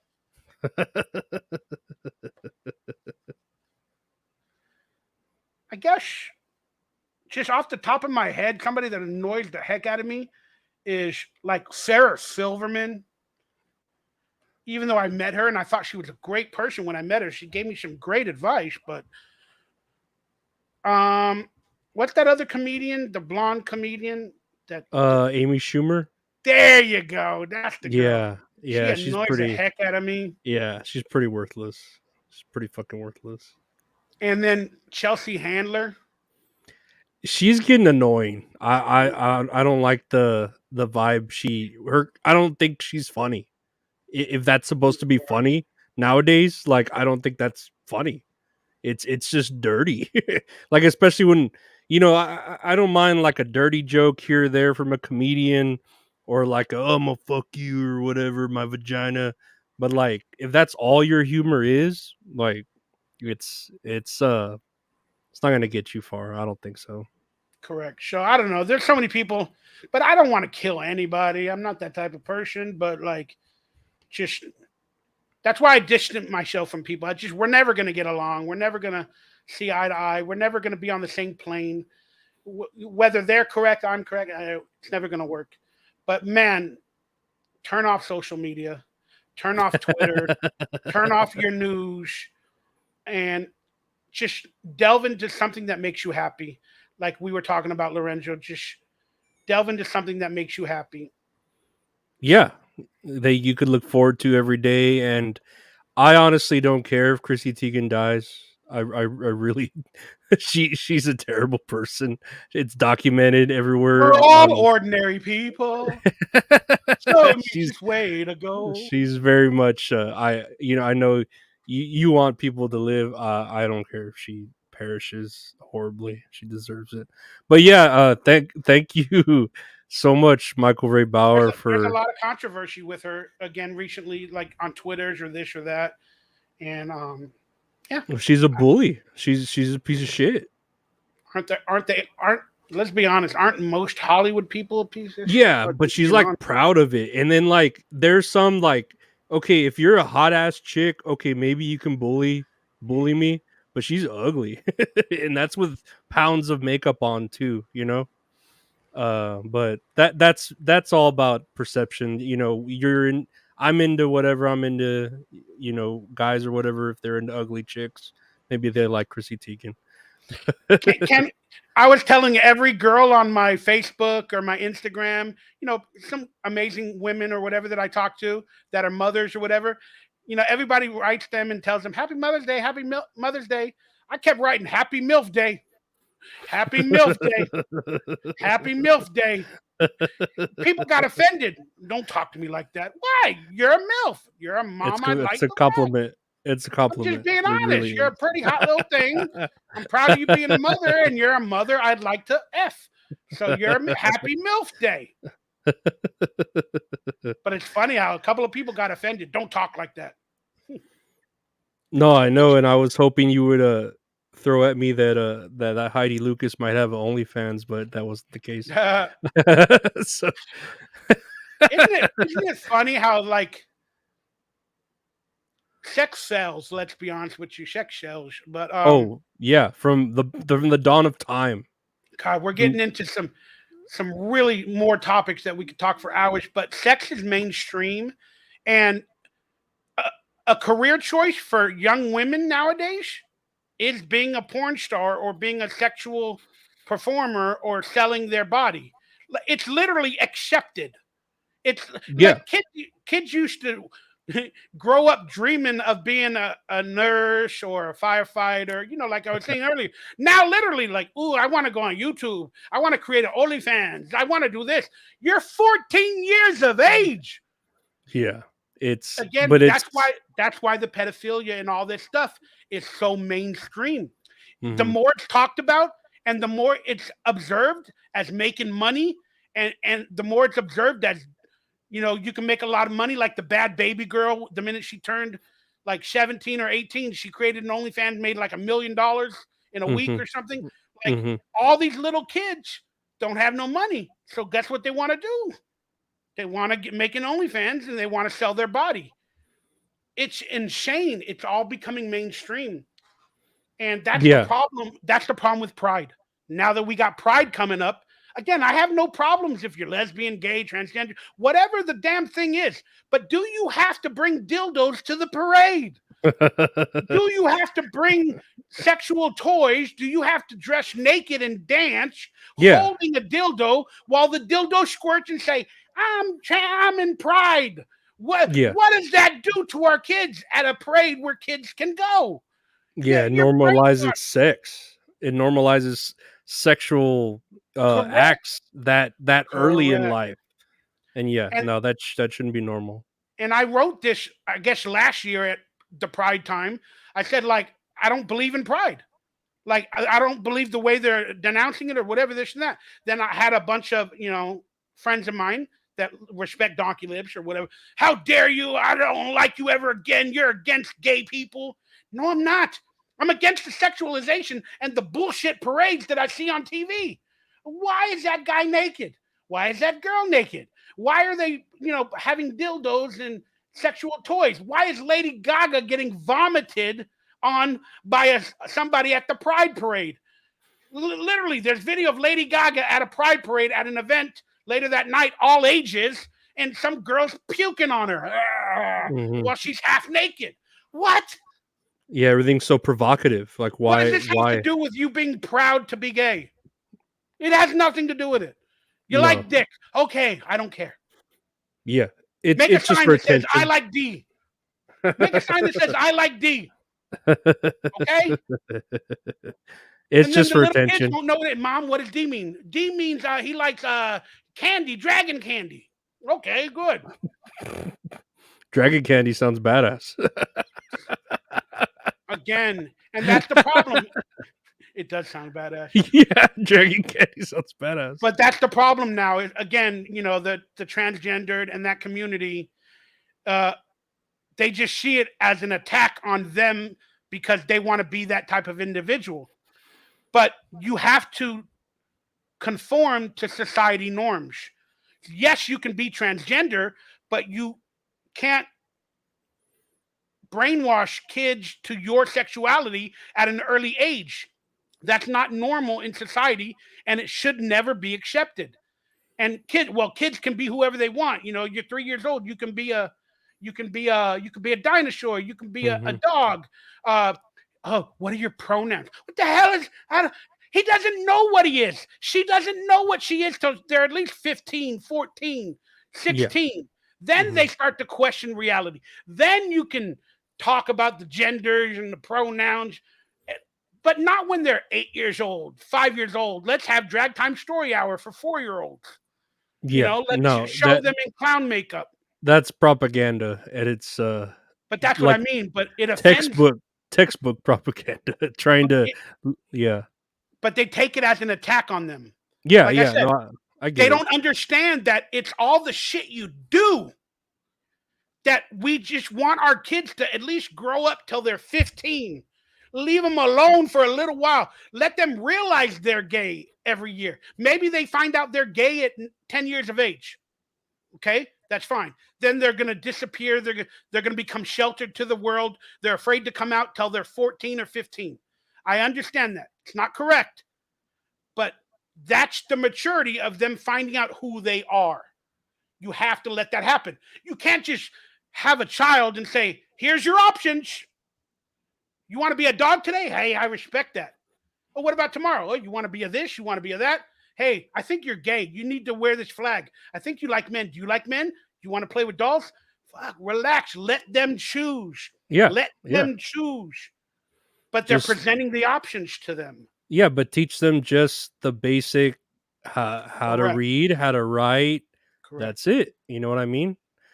Give them a ball earth. Give them the globe when they're 4 years of age. Put it in every classroom to tell everybody the world is round. I saw it on NASA. It's easier to display it round than it is flat. Otherwise, it would just confuse people. It's just crazy, man. And then again, they got these, race theories, CRT, where they make white people evil, the system is evil, and everything. Which I'm not going to say it's not. The whole system is evil. It doesn't mean it's only racial, but they're teaching that in classrooms. That black is better than white, or white are the suppressors. Really, Yeah, that's pretty bad. really, this I race war.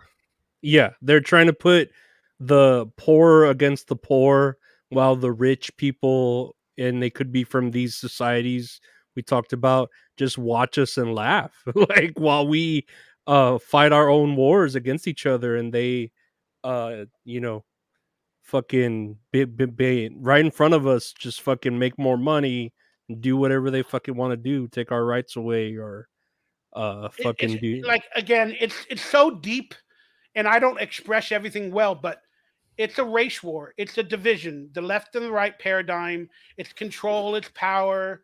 It's everything. And I lost a bunch of friends because I said I don't believe in BLM, and then people were like, "What?" During these riots. I'm like, "This is ridiculous. BLM is stupid. BLM are the racist." People are like, "What are you talking about?" I go, "They're called Black Lives Matter. They're trying to end racism against black people. Yet they're starting with a racist term in separating white from black. So you're automatically creating a company based off of racism and separating your black entity versus white people. Hence why the white people said white lives matter. Mm-hmm, They mm-hmm. got mad. They're like, "How dare you separate? You're trying to end racism, but you're being racist with your company, with the title of your organization.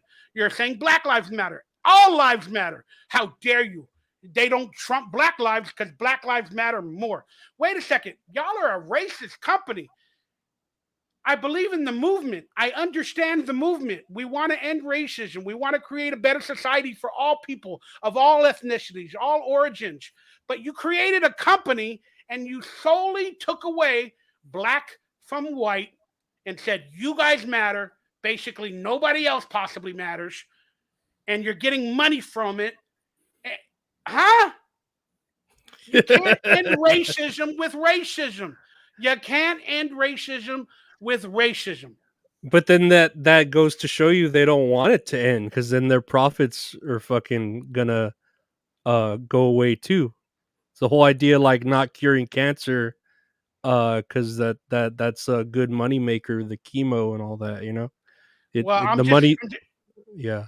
no, I love you. Sorry, I talk a lot. I No, appreciate it. no, I just no. what kills people? Cancer or the treatment? Yeah, Think about it. Critically think yeah, about that. yeah. Critically think about that. It's the cancer.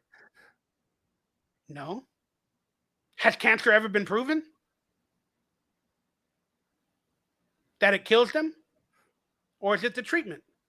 I don't know too many stories. Again, I'm not saying it's not real or fake, but I don't know too many stories of somebody being diagnosed with cancer and then dying a month later, 2 months later. You know, they say, "Oh, you got 3 months to live, you got 6 months to live. If you take treatment, you can maybe get a year. You know, if you pass the treatment, you can live 8 months instead of five." You know, whatever they tell you. I don't, I'm just saying, I got to look them up. I haven't done the research. But Mhm. technically, think about it. What kills people? The cancer or the treatment? Well, yeah, You can you're say it's the putting treatment. radiation in your body. That's poison. Correct. Like, what kind of treatment is that? We're So gonna kill the cat. Well, you're killing me too. Like, Jesus, like, jeez. I don't think this is so treatment. I mean, God forbid I ever get diagnosed with it or whatever, but I don't want to know. I don't want to know. George Mhm. Lopez did a skit in his TV show Lopez versus Lopez the other day. There's something they told him something. He goes, "I ain't going to the doctor." They go, "Why?" "Because I'm gonna come out with something." He goes, "It ain't there till they tell you, so I ain't gonna let them tell me." That's how my dad is. That's how I am too. I hate going to the fucking doctor because It ain't there. yeah, they're always gonna find something at the doctor. You know, you pass away at the end. They go, "Oh, he had cancer." All right, he died.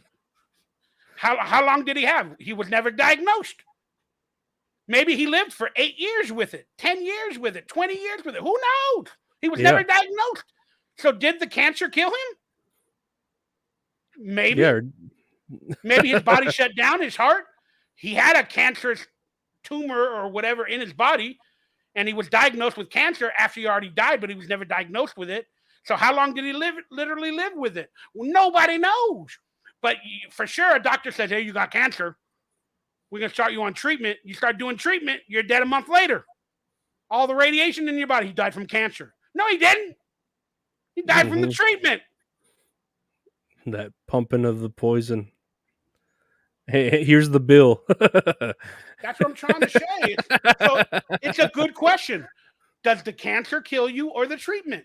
There's no answer to it. People could keep saying it's cancer that killed him because the doctors, when they die, they diagnose, oh, he had cancer. But it's not the cause of death. His body shut down or whatever else happened, his kidneys, his heart, whatever. Then they found the cancer and they say, oh, it's cancer. That's the same thing that happened with COVID. Again, they were calling all these deaths people get in a motorcycle accident and they would die. And then they would say, oh, he died from COVID. Well, he had COVID after we did the autopsy. He had the virus or in his body. But even though he got in an auto accident, we call it a COVID death to spruce up the numbers. It's Hmm. insane. Yeah, It's, that was pretty. I remember hearing about that. That's insane. it's the same thing with cancer. Like I said, does cancer kill you or the treatment? You can't answer that question. Nobody can answer it, not even a doctor. I mean, if you think of it from the point I'm trying to tell you how to think about it, you can't answer it.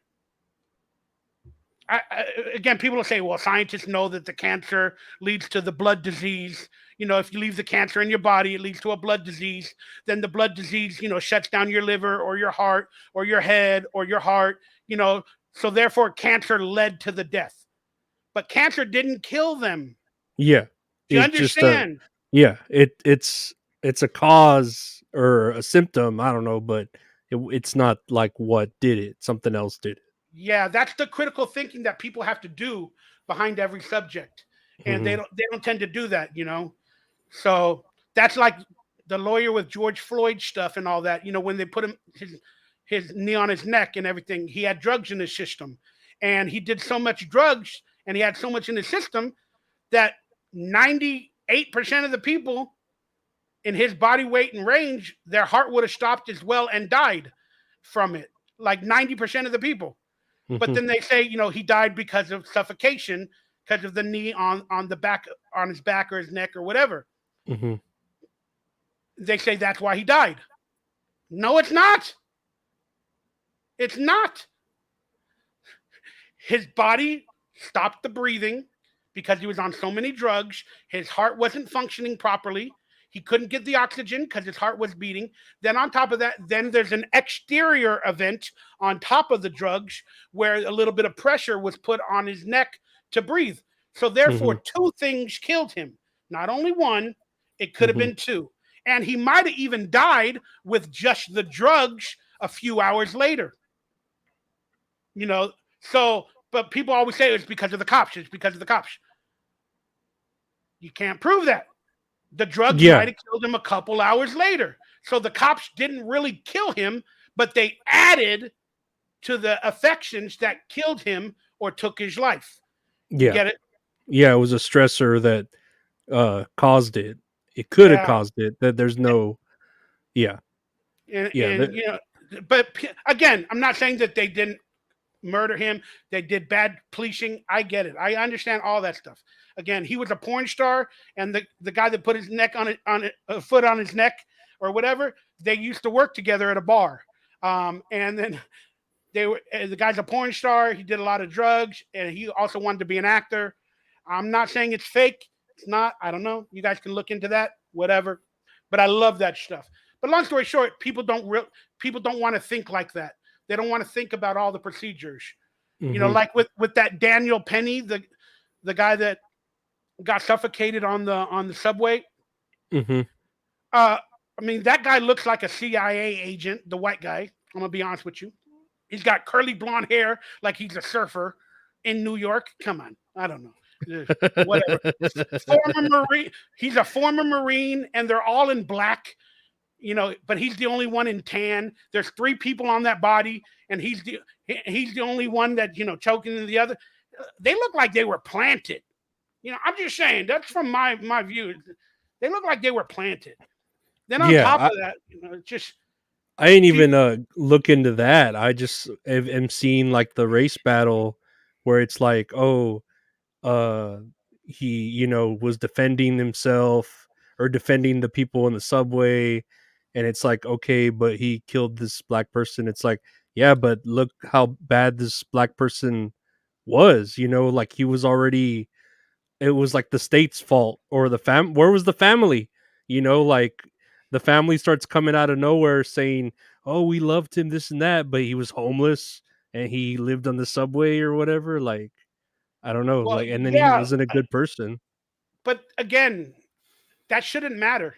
Again, there's so many ways you can look at every event. There's Hmm. so many ways.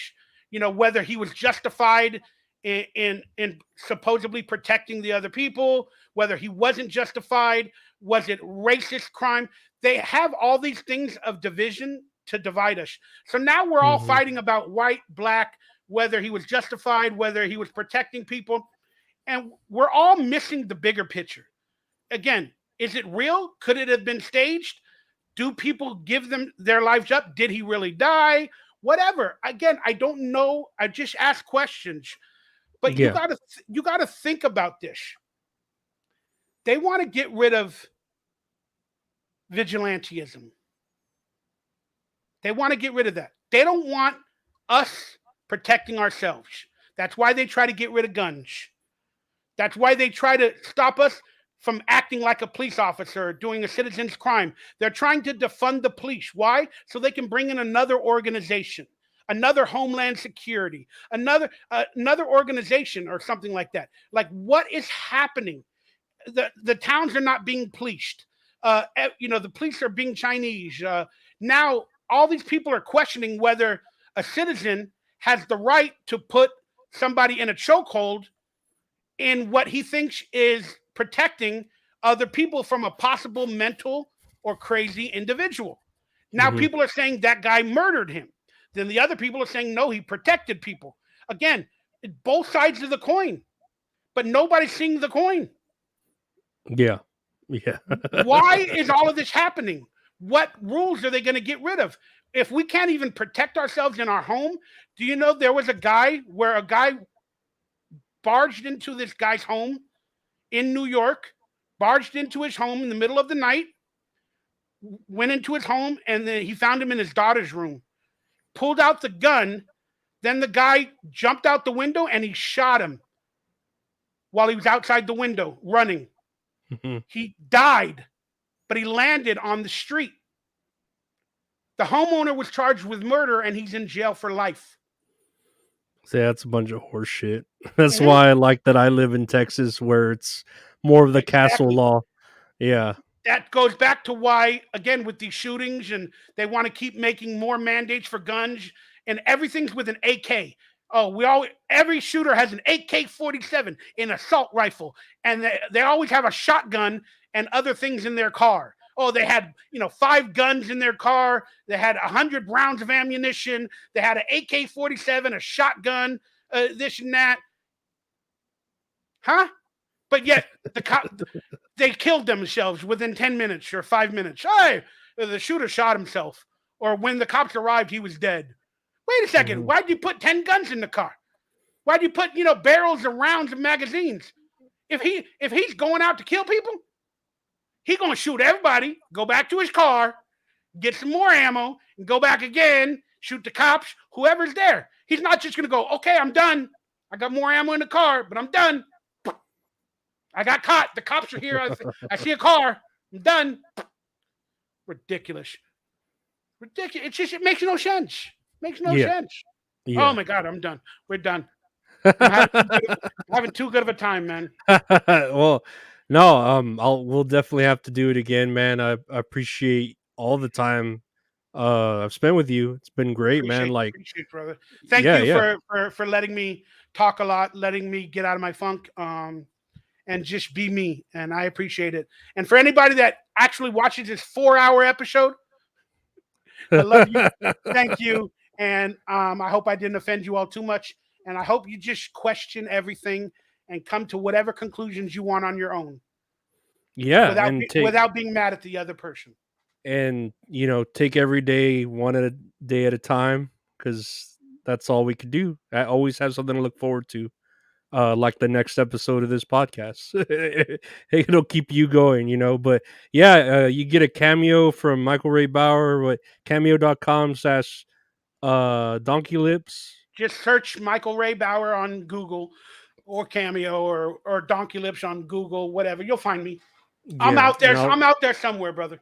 yeah, and I'll definitely put all the stuff in the description You know for your your last links name and is a stuff. titty, right? Yeah. I just want to let you know your I last get name is a titty. I get that a lot. Hey, Come from Lorenzo a Titty. I come from a long line of pink, brown, tan areolas I in love the it. name. I love telling girls. Let me see your areola. Come on, I want to see how big it is. What type of areola you got? Yeah, that if it's a half dollar or what. No, One, but thank you. Huh? I'll end it with a sex joke. What? Uh, Many years back, some girl told me, like, "What are your fetishes? Like, what fetishes do you have?" I was like, "Fetish? What the hell is that?" She's like, "What do you like? What do you want me to do? Like, this or that. What are your fetishes?" Uh, Naked woman? I don't. I didn't really understand that whole world. You know what I'm Yeah, saying? yeah, yeah, yeah. I I was like, get you. I'm just happy that you're naked. Mhm. And then she's like, all right. And then I realized I go, my fetish is a naked in real life person in front of me.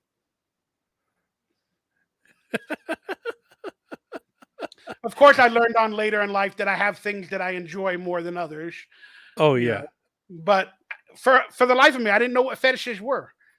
It's just funny. And for any girl that's watching, if you think you're fat or this or that or ugly or you're insecure about something in your body, just gonna let you know, when you are hooking up with a gentleman or a woman or whoever, you're afraid, oh, I don't want to show my skin or my body. They're gonna see my, my scar, my this, my that, whatever. I guarantee you, just being naked in whatever form you are is good enough for us. And we are not looking at all your little problems. Maybe on date number 12, and we've been getting in bed for a good while, I'm gonna start saying, hey, where's that scar from? Well, oh, you got a little bit of belly weight, or you got in the beginning, naked, naked, you're hot, you're awesome, I don't care.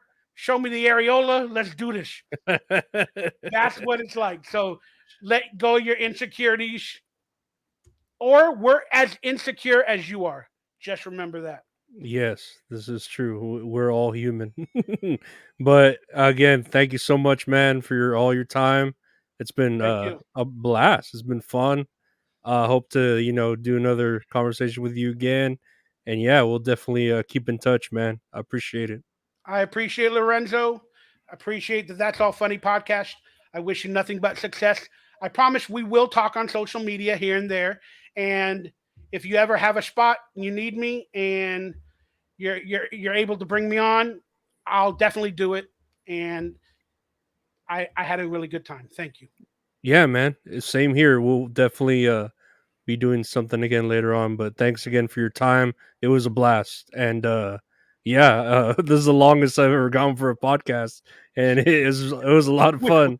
we need a life. We need some girlfriends. We need a life.